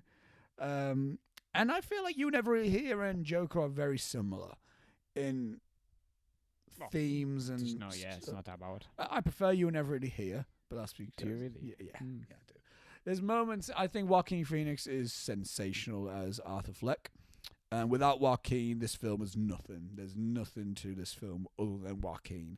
Although the score is gorgeous, the score is absolutely beautiful. I hope that gets the Oscar. The cinematography was gorgeous as well. I hope that gets the Oscar as well. Directing by Todd Phillips was really good. De Niro, Bobby De Niro, Again, popping back in as Murray Franklin. Really good in this. Murray. I like everything. You know, the whole Thomas Wayne thing was really cool. Like that. I love that. As a lifelong Batman fan, there were like 2 moments in this film that like I was nearly on the verge of tears from how happy I was.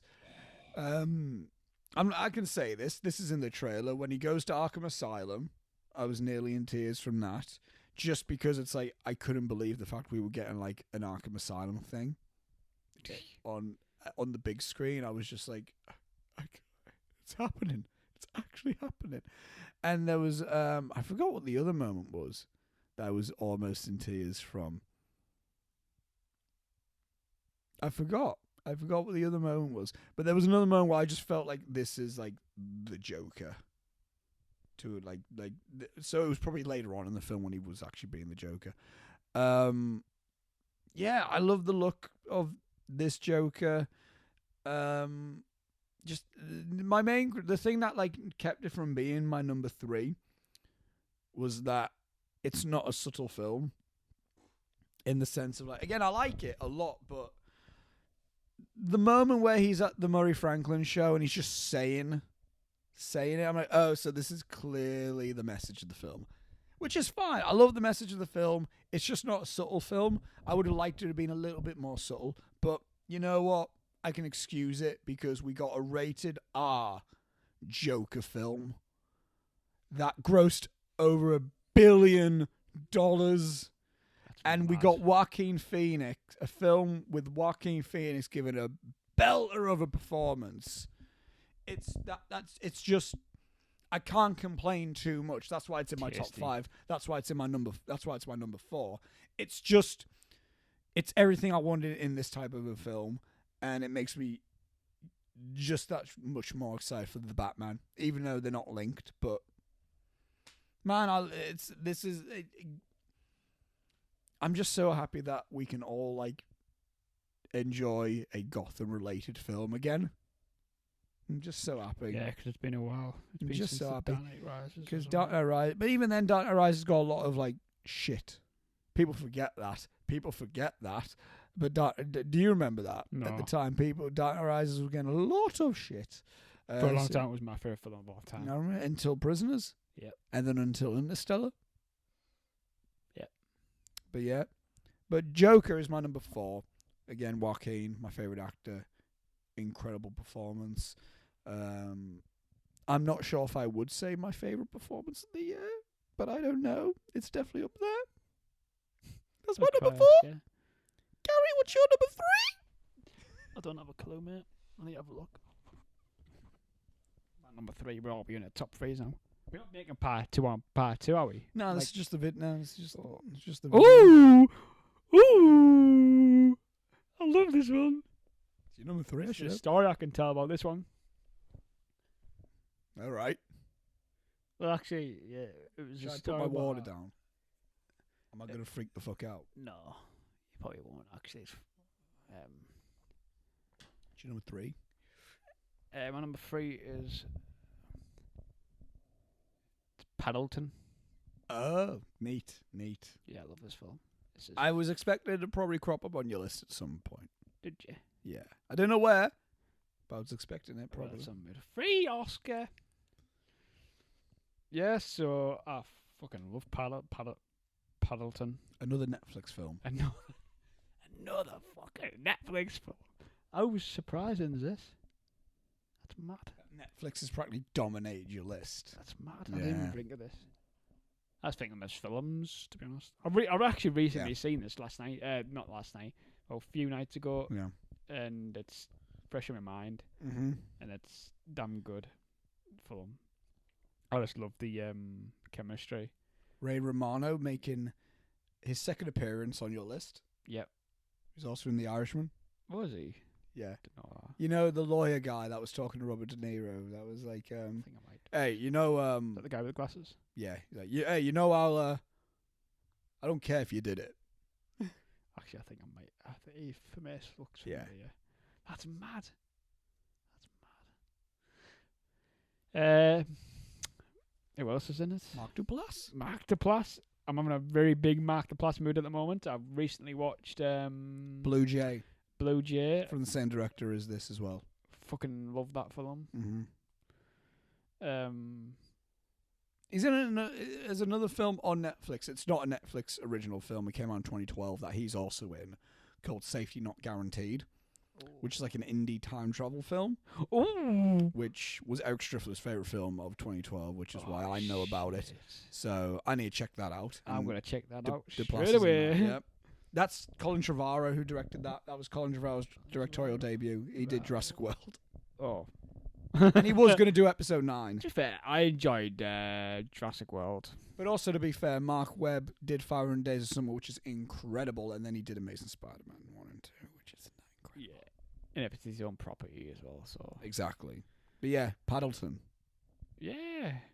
It's soundtrack's good. I literally bawled my eyes out, not once, but twice, which is very rarely for me in a film. I cry a lot in films, but not twice in a film. I'm not going to say what they are because it's spoilers. Is it the scene? One of them. The scene with the scene. Yeah, it's the scene where he first gets the Yeah. And obviously the end scene. Yeah. Which you can probably guess what's going to happen. Yeah. But I'm not going to say. Oof. That was, and I've recently, it's. Like recently, I'm gonna cry. I think, but I've actually experienced. Well, I have not experienced it in a way, but I've experienced this like disease. So I actually know what these characters are actually going through. Yeah. Paddleton. I recently showed my dad. This is the story I was going to tell actually when we were watching Irishman. I recommended it to my dad, and he did not like it at all. And I was like, "Why? Why didn't you like it?" It didn't really specify why I didn't like it.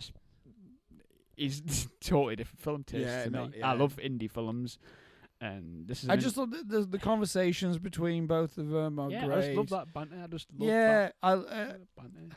Cole from Beyond Two Souls makes an appearance. Yeah, Cole from Beyond Two Souls. Forgot the actor's name, but yeah. The chick in the hot tub. Yeah, that was a good scene. I like that scene. My husband's all around. It's a really emotionally gripping film, I think, especially like. Oh, I cried twice. Yeah. So, you know. You're gonna bawl. You're gonna be an absolute bitch with 50-50 when you watch that. When I eventually watch that, I need to be emotionally prepared. That's a film that I've seen it 4 times. Every time I've cried. And it's Cancer as well. Every time I've cried at 50-50. Mates and Cancer. That's just a. Yeah, that's a killer exam. That's a killer combination of making me laugh and cry. Yeah. Because I had a lot of fun with Paddleton. Paddleton's not on my list, but it's within my top 20, I think. That's good. At least it's up there. I think it's in my top 20. At least it'll be top 20. It's at least in my top 25, I think. films. It's at least in my top 25, I know that. That's good still. But yeah, Mark Duplass, I am a big fan of. I've become a big fan of Mark Duplass. Same recently. Especially through Creep. Creep. Oh. He won Best Supporting Actor for Creep 2 at the Heel Film Awards. Wow. And I did not see Creep 2. No, you would like Creep 2. And I would have recommended. I probably would have nominated it as well. Mm-hmm. What else have I got to say about Paddington? I don't know. I don't know. We've been good so far. I know we have. I've been dropping the mic a few times as well. I've been like, oh, come on, keep. It's quite sensitive as well, so you need to be like really. You need to be close like here, because if you look at the levels, Gary. Yeah, very, very shit, aren't they, Oscar? Well, it's because we got this on it as well. So yeah, it makes our audio crisper. And yeah, probably won't pick up the microphones each other's microphones. Yeah, that's my number 3. Yeah. Cool. Paddington. Paddington's also really good. I need to watch that. Both films are beautiful. Excellent. My number 3. This is the film that beat Joker in terms of competing. I might know what this is. It's my favourite A24 film of the year. Oh, that's not... A24, what could that be? It's my favourite horror film of the year. Oh, I know what this is now. It's Ari Aster's Midsummer. Oh, it's... That's quite low on my list, surprisingly. No, this is a film that like It's still fucking good. one of my favorite cinema experiences I've ever had. First time I saw it, went by myself. Again, came out in the summertime. Forgot when. I think it was like, I want to say June, Oh, God knows. May or June. I want to say about then. It wasn't May. Was it June then? It might have been. I feel like it was quite later June. in the year. June. Felt later. I think it might have been June. So it was actual summertime. Walked by myself to the cinema. Had a lovely little walk. It was nice and warm out. Went to the cinema. One for Midsummer, please. Got me ticket. Went in to the cinema. Went into the screen. I was by myself. Like, myself. Like, I didn't have anyone else. It was just me. Cinema, it wasn't packed. Had quite a lot of people in it, though.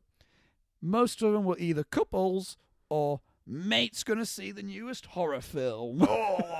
Because I was very surprised that this film was shown in the local View cinema. Very surprised. Which are mainly dominated by Disney films. Or family films. Or family films. Blockbuster films. Yep. Or the mainstream horror films. Yeah. So here's me going to see the new Ari Aster film, Midsummer, the new A24 horror film with people that it's like, oh, okay. This is clearly a couple's horror night for you. It was Friday. It was a Friday. I don't understand how couples just go see horror movies. Well, I like that. And then like some mates clearly going to see it because, let's see the new horror film. And they were not prepared for what they saw within this 2-hour and 40-minute mindfuck of an experience. The amount of time there was a period of time where these people around me just didn't know how to react, so they just started laughing uncomfortably. There was a solid 2-minute period where people around me were just laughing uncomfortably because they didn't know how else to react to what they were watching. Especially the area where we're from as well. Oh yeah. I feel like if I saw this in Tyneside, they would be a lot more like, oh yes. But they're proper film goers. Yep, they understand. Yep. But Hartlepool. No, they didn't expect what they got with Midsummer.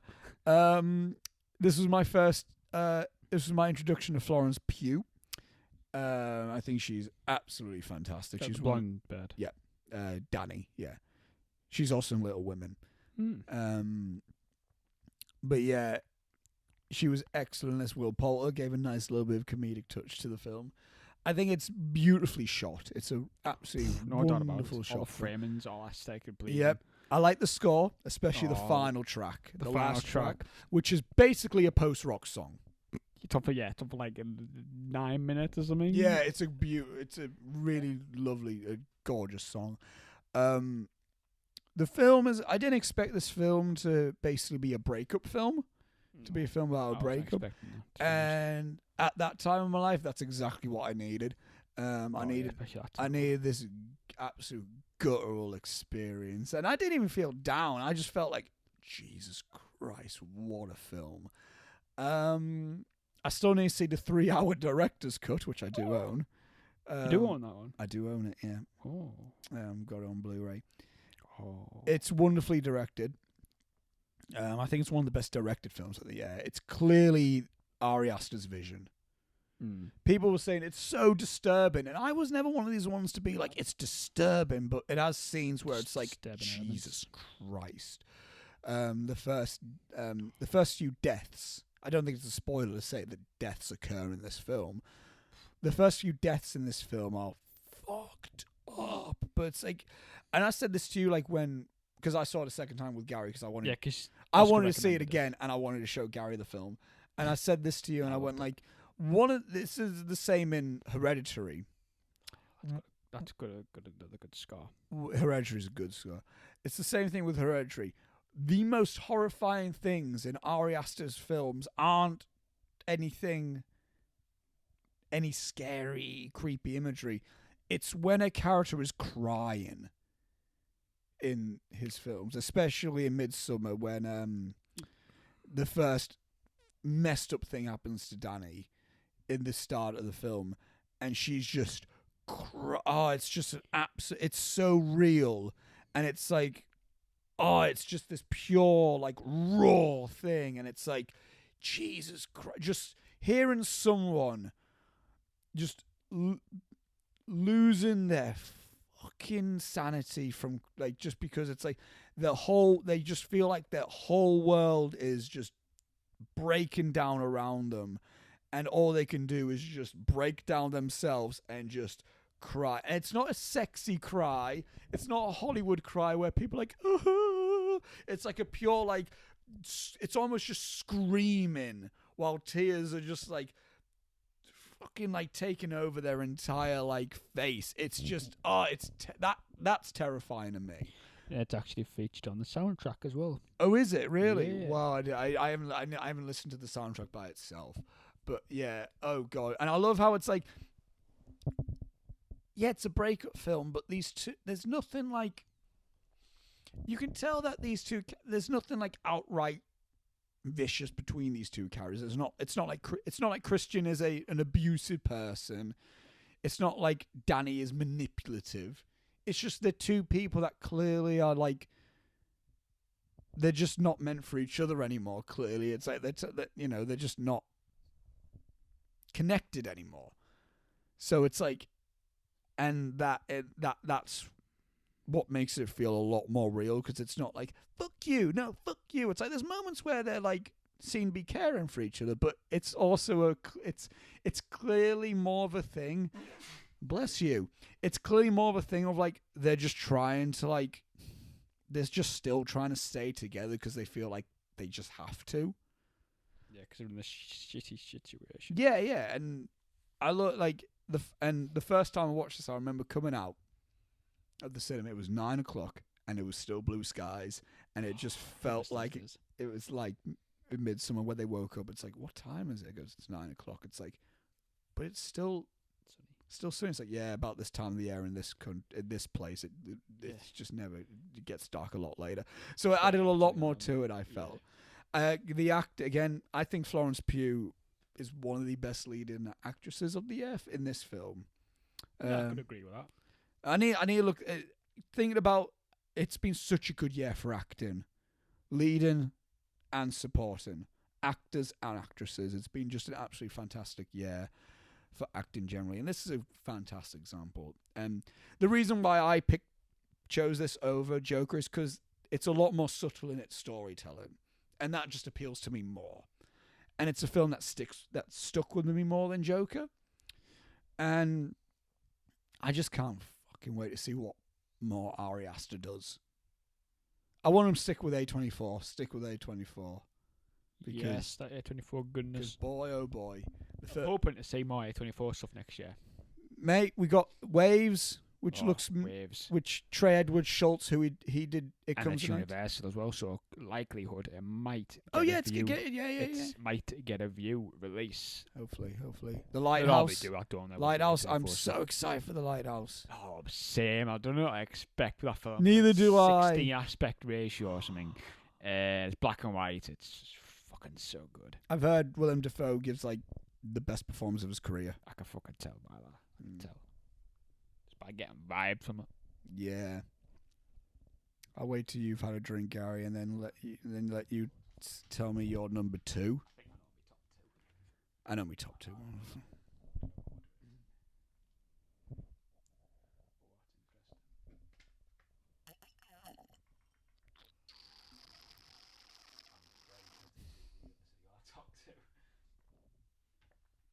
My top 2, I knew what they were going to be, like right off the bat. Like when I was making this list, I was like, I know exactly what they're going to be. Yeah, I'm not sure what yours is. What are we number 2, aren't you? 2, yeah. I think I know what they are, but I'm not sure what order they can be. Yeah. My top 2. Mm-hmm. My second film of 2019. One of the best years for film. One of the best years for film, no doubt about it. I had such a good time this year with film. One of the best years I've had with film. It is. Whoa. Ah! Shit, man. Yeah, man, that's it. That's it. It's Once Upon a Time in Hollywood, in case you didn't. Once Upon a Time in Hollywood. The fact that you can go, whoa, and I know exactly what you mean. Anybody order fried sauerkraut? For you Nazi bastards! Yeah, I just got a frame for my shit. From the 15 Pistol McCluskey. I do what I call pumpkin puss. But you said that's what I can't remember what she says, but yeah. I'll let it slide. I love this film so much. And I haven't even read it. In 15 years, you'll be living it. Oh, Jesus, so good film. Maybe one of the best films of the decade. Something else must be the best of the decade on that list. Like, again, this is very hard because I like these films. Yeah, I like these films in probably the same way. It's like choosing your favorite kid. Is it the best? Being number 2 doesn't mean it's a bad film. Being number 2, it's definitely not my. Do you know what? I was thinking this the other day. Right, it might be my favorite film of all time. Wow. Yeah, man. That's a big statement to make. But it's your number 2 of 2019. That's my number 2 in 2019. I don't know why it's not my number 1, but yet again, it was hard to make this list. Is it one of these things for you where, like, it could probably change whatever day, like, depending on the day? Maybe. Yeah. Yeah, it's very, very hard to make. The soundtrack's pretty neat. Not a score, it's the compilation. Yeah, it's not actually a score. Well, Tarantino doesn't have a score. The only time Tarantino's had a score has been Hateful Eight. That's mad. And kind of Kill Bill. He kind of had a score for Kill Bill. Yeah, I think it was some original tracks made for The RZA did some original tracks for Volume 1, and Robert Rodriguez did some original tracks for Volume 2. Yeah. Volume 2, yeah. Like The Bride and all that shit. Yeah. Bam. I don't think that was original. No, that wasn't original. Battle that on it or something. I think the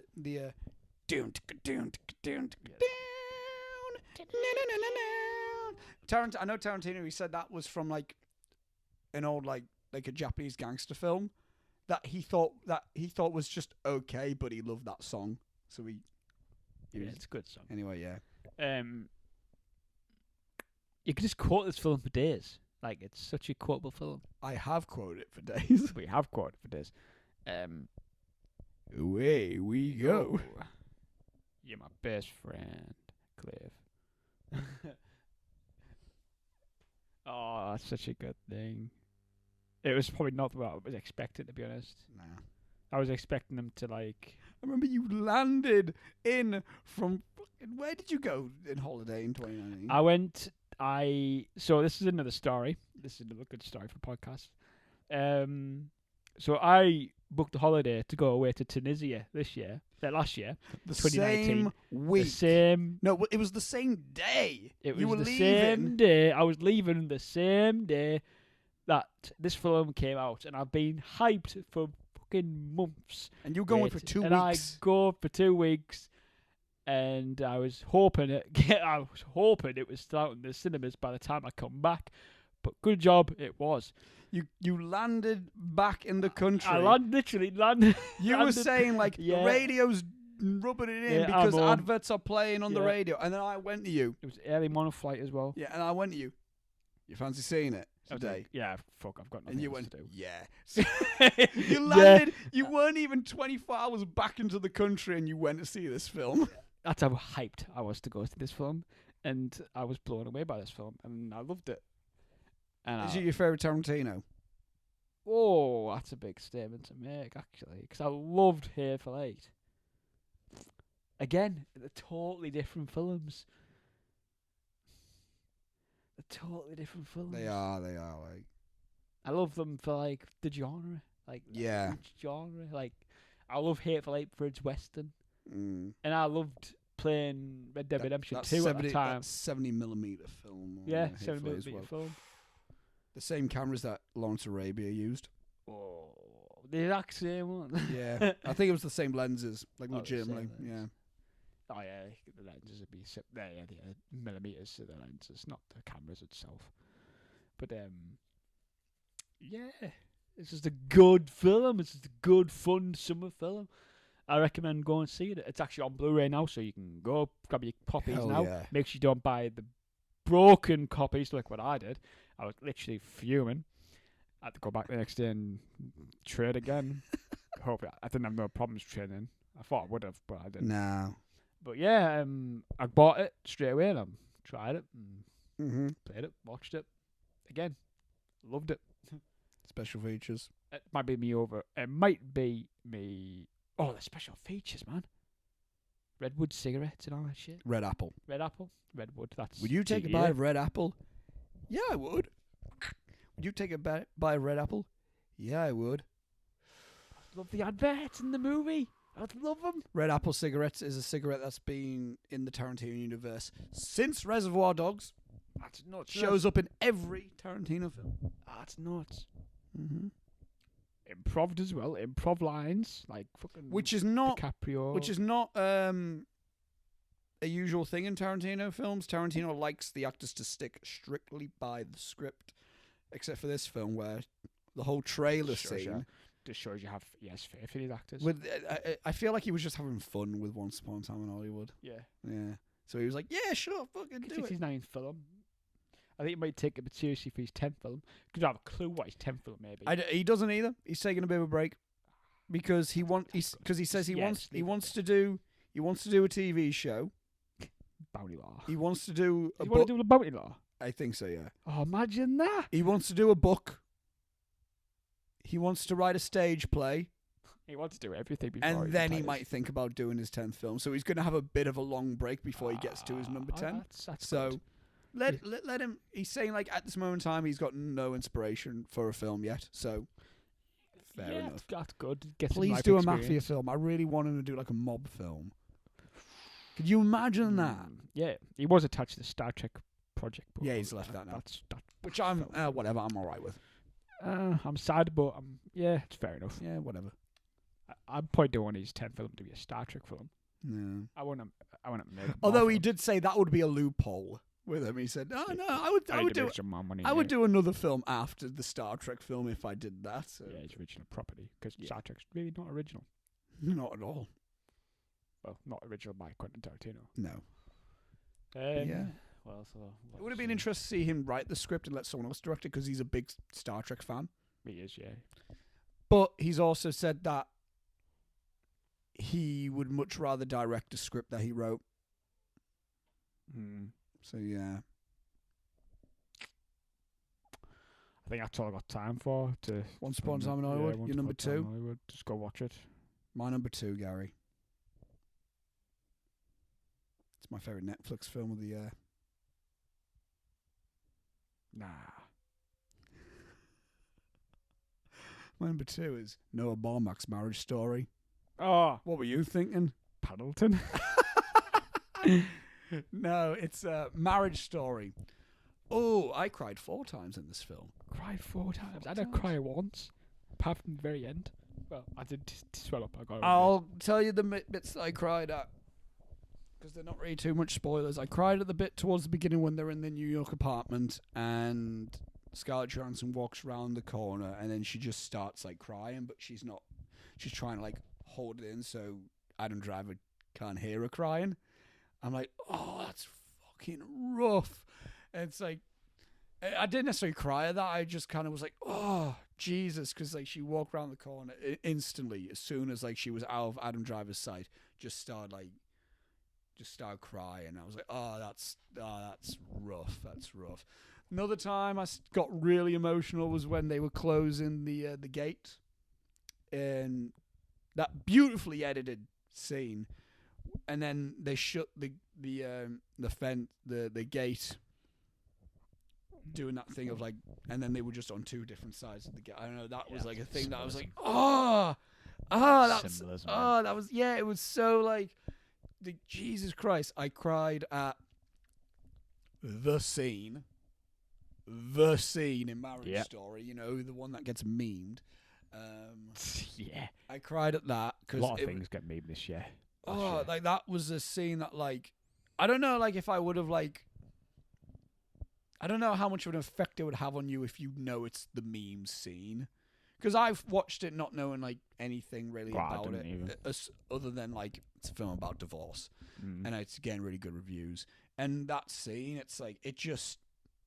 It's like if I knew something about that scene, I would have been like, I know this. This is the scene that's been memed. I'm not sure if I would have took it as seriously as I did, but watching, I was just like, it's like it kept going and going and going and going and going. And Adam Driver in this fucking film. What's amazing about that scene is all of that's scripted. That's nuts. None of that's improv. That's nuts. Noah Baumbach was very insistent, like, no, it needs to be exactly my words, which. If that's the case, Scarlett Johansson and Adam Driver, fucking Oscars, because they just like they made that seem so like raw and natural and just like improvised. But nope, all scripted. And it's the bit where like Adam Driver just like when they stop in their argument and he just like collapses. Like, I was just like I just couldn't like hold on to my tears at that point. At that point, it was just. They were just rolled on like a river. Yeah, I was just like, because it's like it's just so heartbreaking as well when she comes into his house, sits down and goes, "We should talk," and he goes, and then Adam Driver just gives her that look, and just he kind of has this look of like he doesn't know how to start or what he should say, and he just is like. It's just so heartbreaking. And then I cried at the final scene where he's reading the letter. Like I just couldn't. Like I was like that was a scene that was just absolutely just destroyed me. The editing is incredible. Like it's absolutely fantastic editing. The writing is great directing, but the acting is the thing that just fucking just makes this such a bulldozer.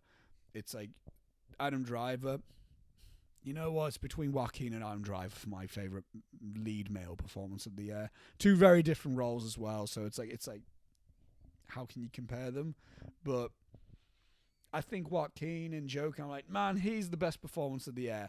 And then I think Adam Driver and Marriage Story, and I'm like, he might be though. Yeah.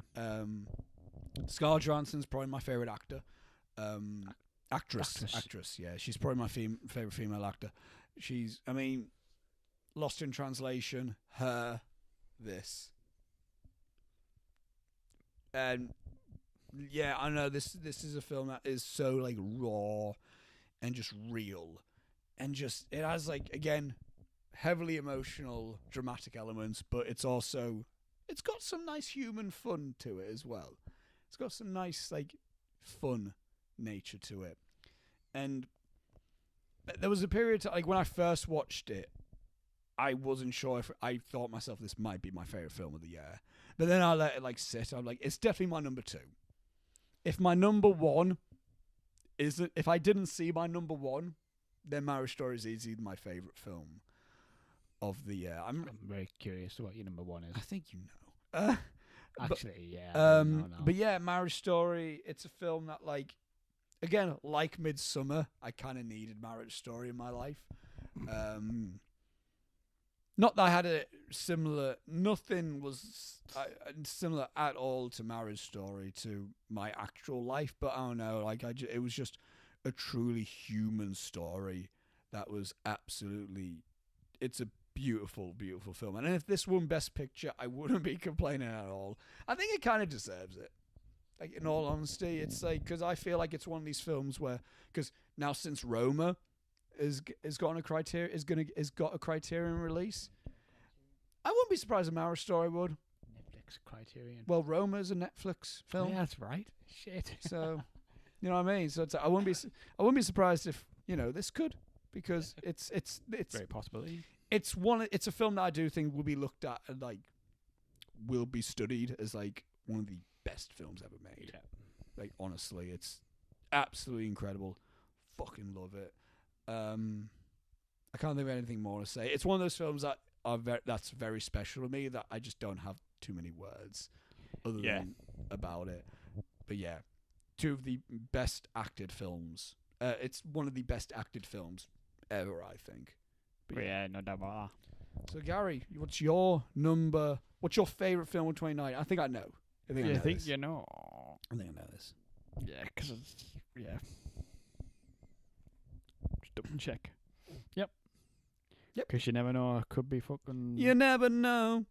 I don't know what that was. I don't know where it's from either. You were never really here. That was last year. I'm buzzing about films from last year now. Heel Film Award winning best score. You never really here. Deserved it. Johnny Greenwood. Radiohead, Recently gone Radiohead. Should we have? Do you have any honourable mentions before you get your number one? Well, actually, I've just thought about Can I just? Yeah, I want to list some honourable mentions before we get to our favourites as well. Fair enough. Let's go.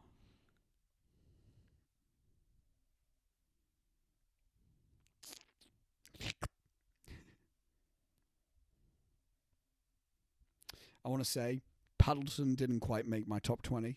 It was my 21. So there you go. I might have about. Blew heavily in the mic there. Sorry, Baba. If you want earphones, I'm so sorry. Although the level isn't too bad. Nah, it's not too bad. But it'll be quite loud. Here you go. We're still testing all this out. This is new to us. This is very, very new. So I think we're doing forgive all right. us if it's shite. Yeah, you know. Right. We've got the camcorder going as well, so that's backup audio if this goes completely to tits. Yes. Look a bit weird, like. We're just holding microphones. Right, I've got two honourable mentions. You got two? I think. Yeah, two. Yeah, two. Yeah, two. Duh. Horror movies, actually. Oh, interesting. And I loved horror this year. Don't get me wrong. I loved horror this year. There's actually a few horror films I've seen. I think I know one of them. I'm not sure about the other one. Horror films I've seen this year. Right, first one is Midsummer. Okay. Because it didn't quite make my top 10. It made me 12th favorite film. So it's in my top 15. Not too bad. Midsummer, because it's just a fucking mint film, and the soundtrack's amazing, cinematography's amazing, acting's amazing. I'm looking forward to anything Ari Aster does in the future. Yep, same. And I love all the Swedish vibes as well. Like, it's so peaceful. Oh yeah. And Us, I like to recommend. I like to say. In Midsummer. Midsummer. Well, they were like celebrating something, and they just were all running, going. Us, yeah. Yeah, Us. That's my second.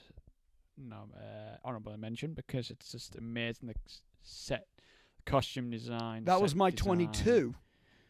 I love a good slasher movie as well. That's actually in my 11th. Actually, give me 11th. Score, one of the best scores of the year. Oh, the heavily memed score. I think that shows like on TikTok. Like I use TikTok, and see, I don't, so I'm like lots of oblivious to this. Yeah, a lot of videos. Well, first of all, there's a lot of videos did the Joker soundtrack, which is the bathroom dance scene. Of course. There's a heavily good meme going on about that. Did any use the Gary Glitter song? Yes. You're missing the point. When you realise you're missing the point. Yeah. But it's good because it's... No, I like its inclusion in the film, but people who are doing that for a meme, they're missing the point. Yeah, because it's supposed to be fucked up. Well, I think it's supposed to be fucked up. Yeah, because it's like the man's just been fucking murdering people. Well, Gary Glitter was a paedophile. No, not Gary. I mean, Arthur, he's just been murdering people. Yeah. And then he's dancing, celebrating the fact he's murdering people. They're using that song, a song of a done by a pedophile. it's meant to be, yeah. And then you're meant to realize who it's by. And you're meant to be like, oh, fucking duh. Good symbolism there, Todd Phillips. Yeah, Us again. Yeah, it's a heavily memed song. Like especially that, like ding ding ding ding boom. That heavy. Lay off the fucking lay off the bloody keyboards a little bit. Or the violins or whatever you use. No, I like acting's mint in it. Lupita Nyong'o, one of my favourite lead actress performances of the year. Yep, I would say. I'm always a sucker for when an actor is playing two different characters.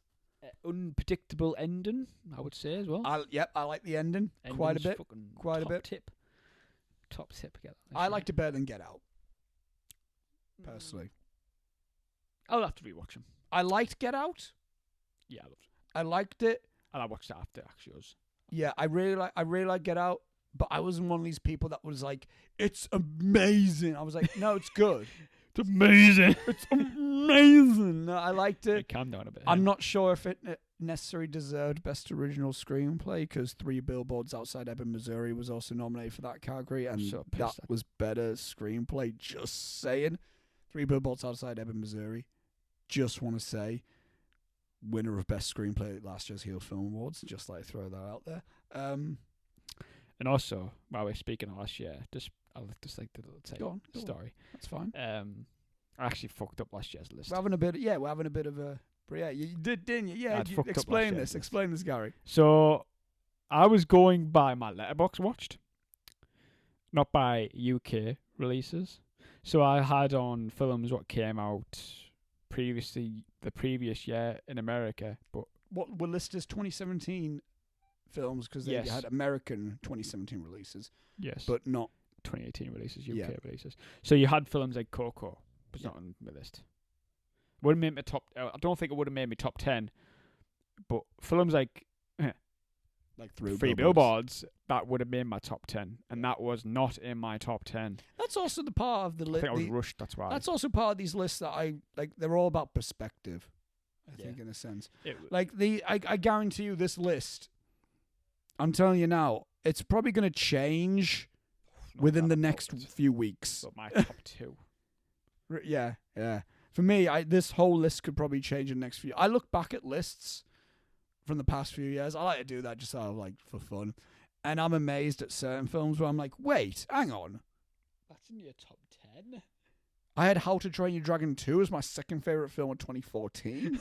I forgot about that. I had that over Interstellar, Birdman. Oh wait, no, Birdman wasn't that here for us. I had that over Boyhood and Grand Budapest Hotel and Nightcrawler and Gone Girl. Yeah. I wouldn't have that over them now, but that's all about perspective. It's all about that type of stuff. So I probably can look back. Next year, I might be like, wait a minute.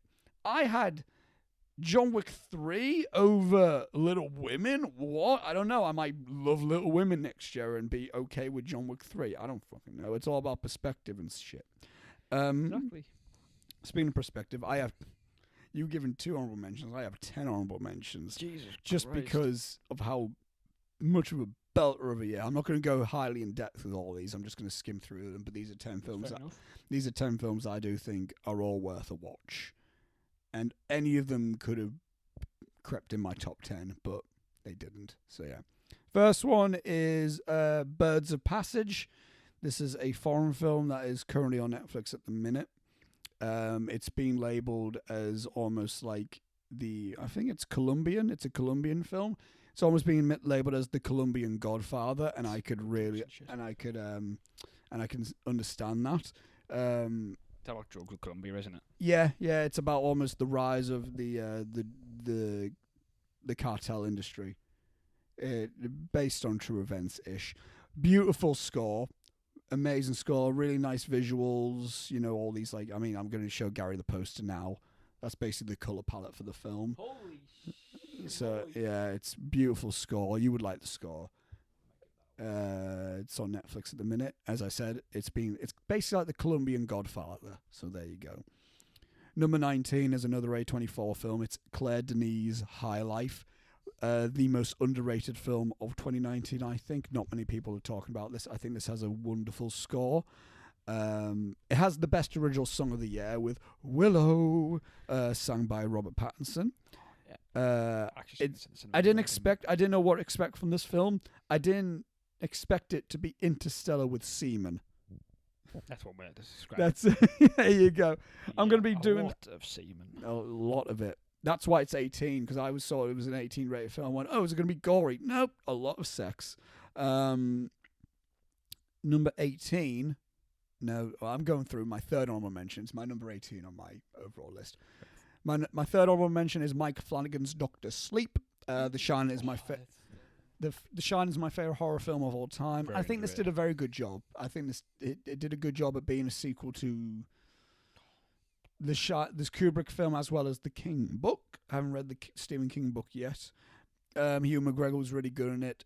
Visual effects were stunning. I love the visual effects. Like when Rose the Hat is traveling around the planet. Brilliant visual effects. Rebecca Ferguson as Rose the Hat, one of the best villains of the year.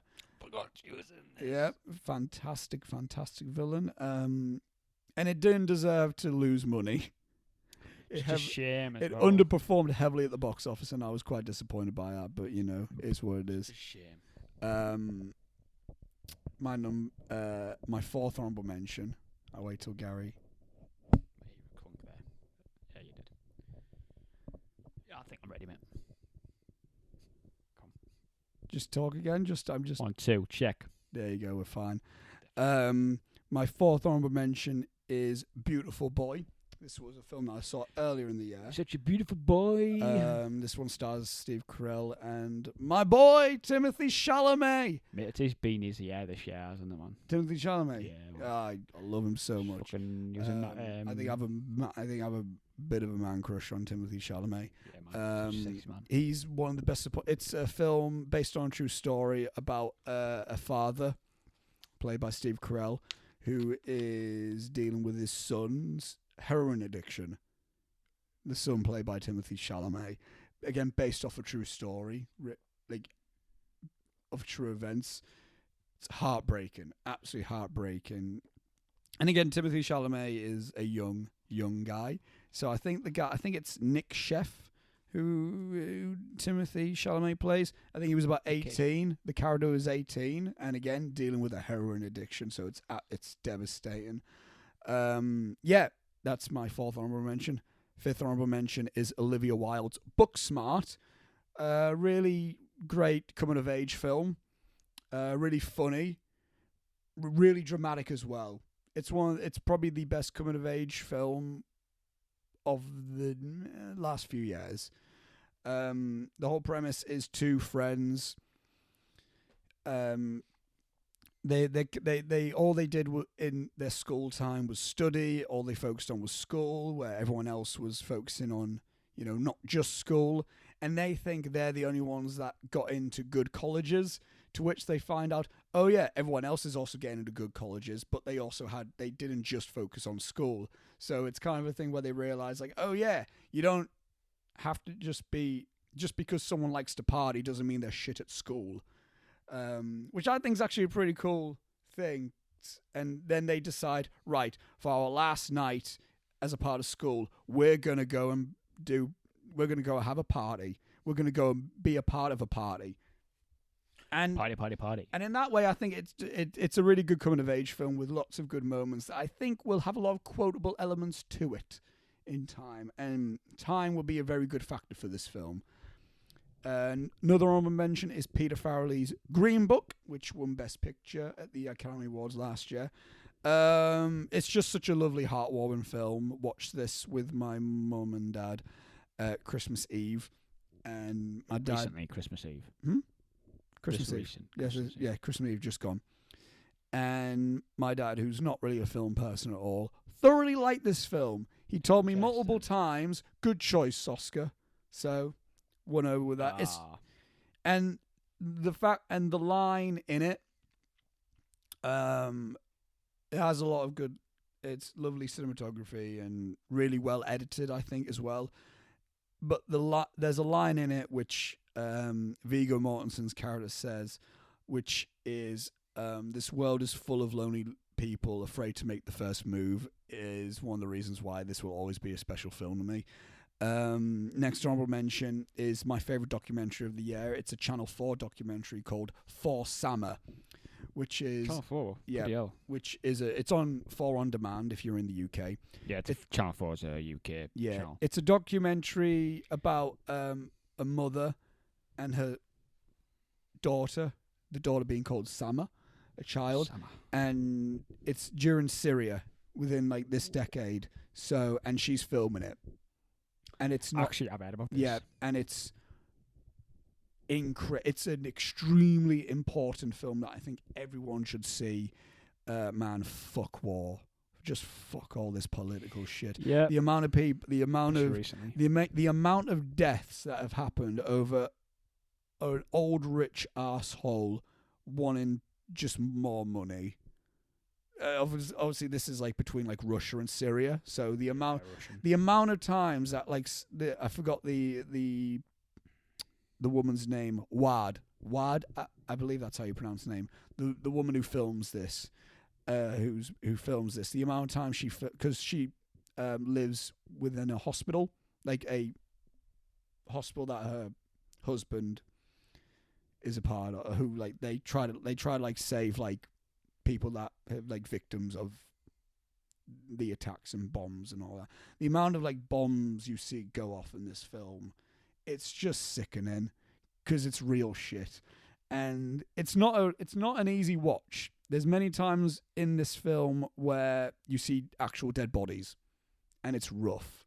Yeah, I can tell that. And there's times but it has a lot of joy in it as well, because there's moments where you see the people just kind of just chatting and bullshitting, and it's extremely important documentary. Highly recommend it. Next honorable mention is Jennifer Kent's The Nightingale. This is from the same director as The Babadook. You recently watched this, didn't you? Yes. It's one of the best shot films, one of the best acted films, one of the best directed films. Is it based on Florence Nightingale by any chance? No. No. It's a revenge tale. I thought it was. No, it's a revenge tale. Kind of like Revenge. Oh, I love that film. But a lot more grim. It's not fun, but it's... all I'm going to say is, fucking hell. That's all I'm going to say about the film. Just watch it to find out.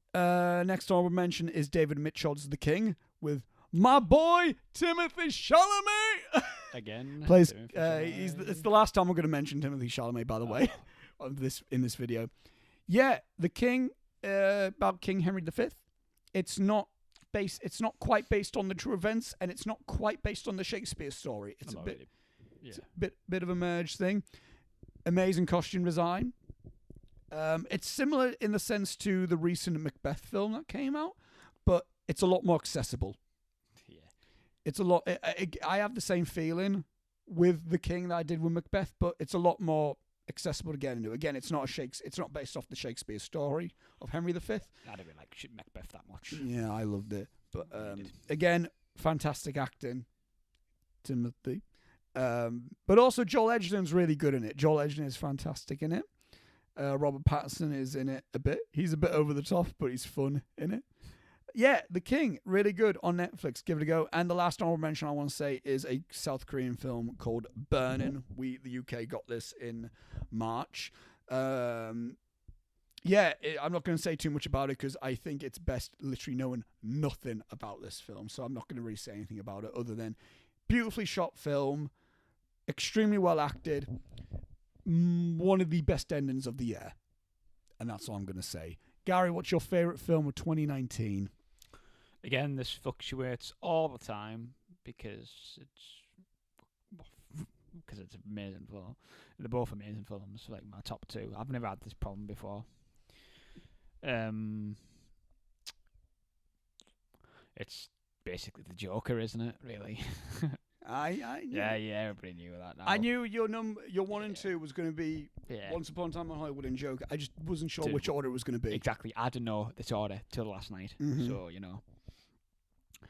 the reason why I love Joker, because it just feels like an indie film. Yeah. And I love indie films. Well, I love indie films, yeah. I love Joaquin Phoenix.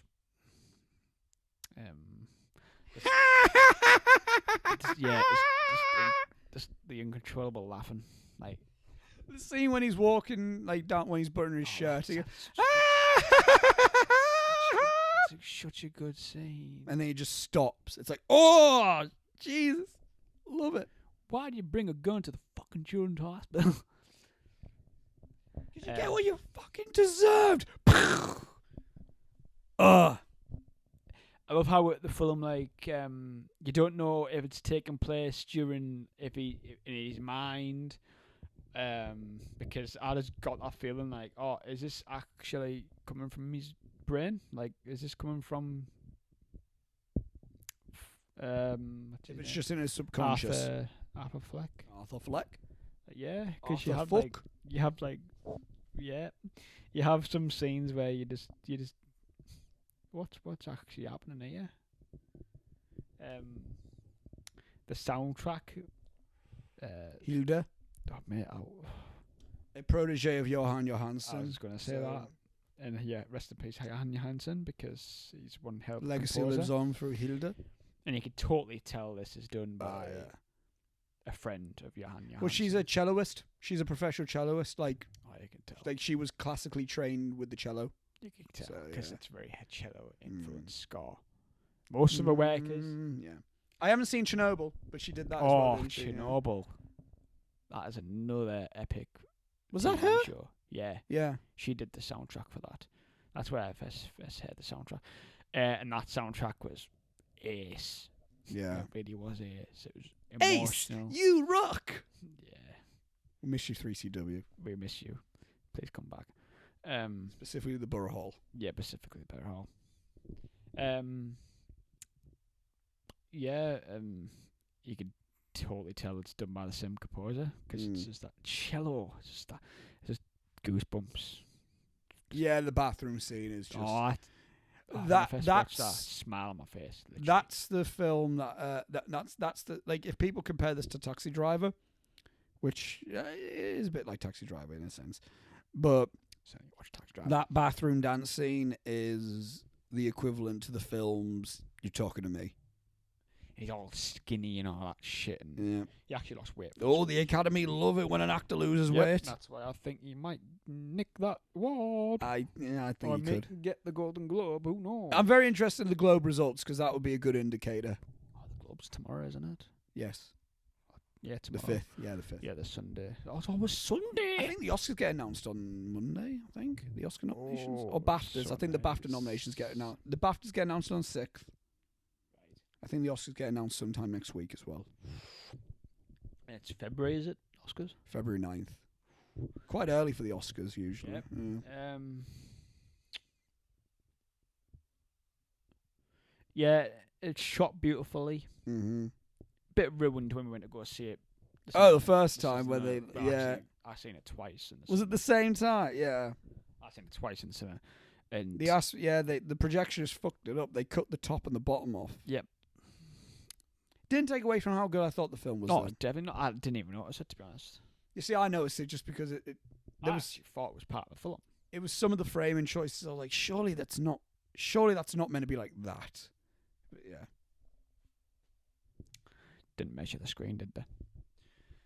I think that might be all I've got to say for the Joker. It's just number an one. outstanding film. And Number go one. watch it. My number one, if you know me, you know exactly what my number one is. Yeah, I think I might know what it is. If you follow me on Letterboxd, this shouldn't be any surprise. I do, but I don't take notice in your letterbox. I'm sorry. Who am I doing this for, Gary, then? Who am I doing? So sorry. This is the most times I've seen a film in the cinema. I know what this is now. Cropping up 5. It's Quentin Tarantino's Once Upon a Time in Of course it Hollywood. is. There was no way that this... Like, I knew this was my number one. I knew it. Like, there was no way that this wasn't going to be my number one. It's a film that A damn good film. I saw 5 times in the cinema, as I just said. I could have seen it more, but I was like, I should probably stop. I've seen it 3 times. I think. Probably stop. There was a point in time where like it was not in cinema anymore, and I just really wanted to see it again, and I was really good. I was like, for fuck's sake, I want to see it again. The soundtrack. I was constantly listening to the soundtrack. I love how it. Yeah, I love how it interrogate. I love how it combined like the radio with the music. which is actual radio Actual radio. archives. It's not recorded for the film. It's actual radio archives. It's going to be like in Los Angeles. Welcome to KLM Radio, the Real Don Steele, Simon Garfunkel, and Mrs. Robinson. There's like this thing again. I probably can quote this film more than any other film right now. It's like, it's official, old buddy. I'm a husband. Here, put these on. Don't cry in front of the Mexicans. Pacino throwing himself in me top 10 again. I don't. Good year for them guys. This is a film that I feel like I think we need a video. I feel like this film requires a video in on itself to talk about. Like I would genuinely, you know what I would genuinely love to do is do a commentary on this film, Gary. Oh, that'd be sick. Like I was just having a laugh watching Once Upon a Time in Hollywood. It's a film that like scene after scene, there's just not a bad scene. It's not a bad scene. Every time I saw this film, I would be like, "Yep, here's this scene," and then another scene would come up. I'd be like, "Yep." It goes so quick. I'd be like, "Yep, this scene. I love this scene as well." The Spawn Ranch scene was brilliant. Thank you for bringing our precious pussy back. You're welcome. We love pussy. Yes, we do. There's fucking so many moments in the. I could just probably talk for the rest of this video. I could probably just quote Once Upon a Time in Hollywood, and that will explain exactly why I fucking love it. Because I'm not too young to fuck you, but what I do know is you're too old to fuck me. No, what I'm too old for is to go to prison for poontang. Oh, I love that. Brad Pitt, man. Fucking Brad Pitt. It's the script writer. Well, yeah, no, but Brad Pitt, like his delivers it performance, beautifully. Tarantino, one of the best scripts he's written. It's my fourth favorite Tarantino film. Fourth, wow. Inglourious Basterds is my third. Kill Bill Volume 1 is my second. Pulp Fiction is my first. Good call, mate. Good call. Yeah. But it was like, and then, what was it? And then it's just like scenes where it's just like, are you real? I'm as real as a donut, motherfucker. And then just his laughing after that bit. That alone should give him the Oscar, that laugh, that one laugh. It's like, right, Brandy, you stay. Whoa. I'm fucking blind! Oh, that needs a soundbite. What the fuck is wrong with you? First you wake me up, then you act like I didn't tell you I was fucking blind. That needs a soundbite in itself, that Oscar. That's the intro. That's the intro for the podcast. And then just like the Mary Bella and Rick Dalton scene. My favourite scene of the whole year. That scene between... Epic child actor. Oh, I'm gutted that we still haven't seen that scene that was cut of her. I know, I thought it was that one of them Yeah, I scenes. thought that was going to be in the Blu-ray, but it's not, but... Might just keep the Bruce Lee scene, I fucking loved it. People shit on it. I love that scene, and I'm a fan of it, and I like Bruce Lee. Steve McQueen's in this as well. Oh yeah. Damian Lewis. I'm a son of a loving man. If I can get you up. This guy. This guy. Was relationship with this guy. Yeah. And these two went to England. Brilliant. People complain that like Sharon, Margot Robbie didn't have much to do, but like I don't feel like she needed. But what does she need to do? This film was just a pure love letter to Sharon Tate when she was alive, not about what happened to her. Yeah. And people are like, she just watched her film. I'm like, what's like? I love that. Like, I love that scene. People complain about that scene about like it went on too long. I love the fact like we just saw Sharon Tate get a book, get into the cinema for free, just watch her film, and then leave. Like, I love that. Like, it's just a nice moment. Like, this film is just a series of events, which I fucking love. The film's 2 hours and 45 minutes, and it doesn't feel like that at all. The bit where Rick Dalton is just singing along, just dancing in the pool, fucking, then like the Manson family member crashes through the window. What the fuck? The ending is wonderful. I love the ending. Yeah, there's so much about this film I can talk about that I love. It's probably my top 5 favorite films of the decade. Good call. It's definitely one of my favorite films of all time. I would say that. I would definitely say that. The amount of times I saw it in the cinema, the amount of times I could still watch this film, mate. I could just watch it right now. Like I could just stick it on and just watch it. I like to watch it. When we're doing the Heel Film Award nomination, should we just stick it on? Yeah, why not? Yeah, why not?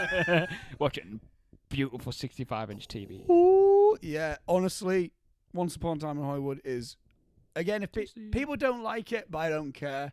because I just love this film so much. I mean, I got on a really big Tarantino kick in 2019.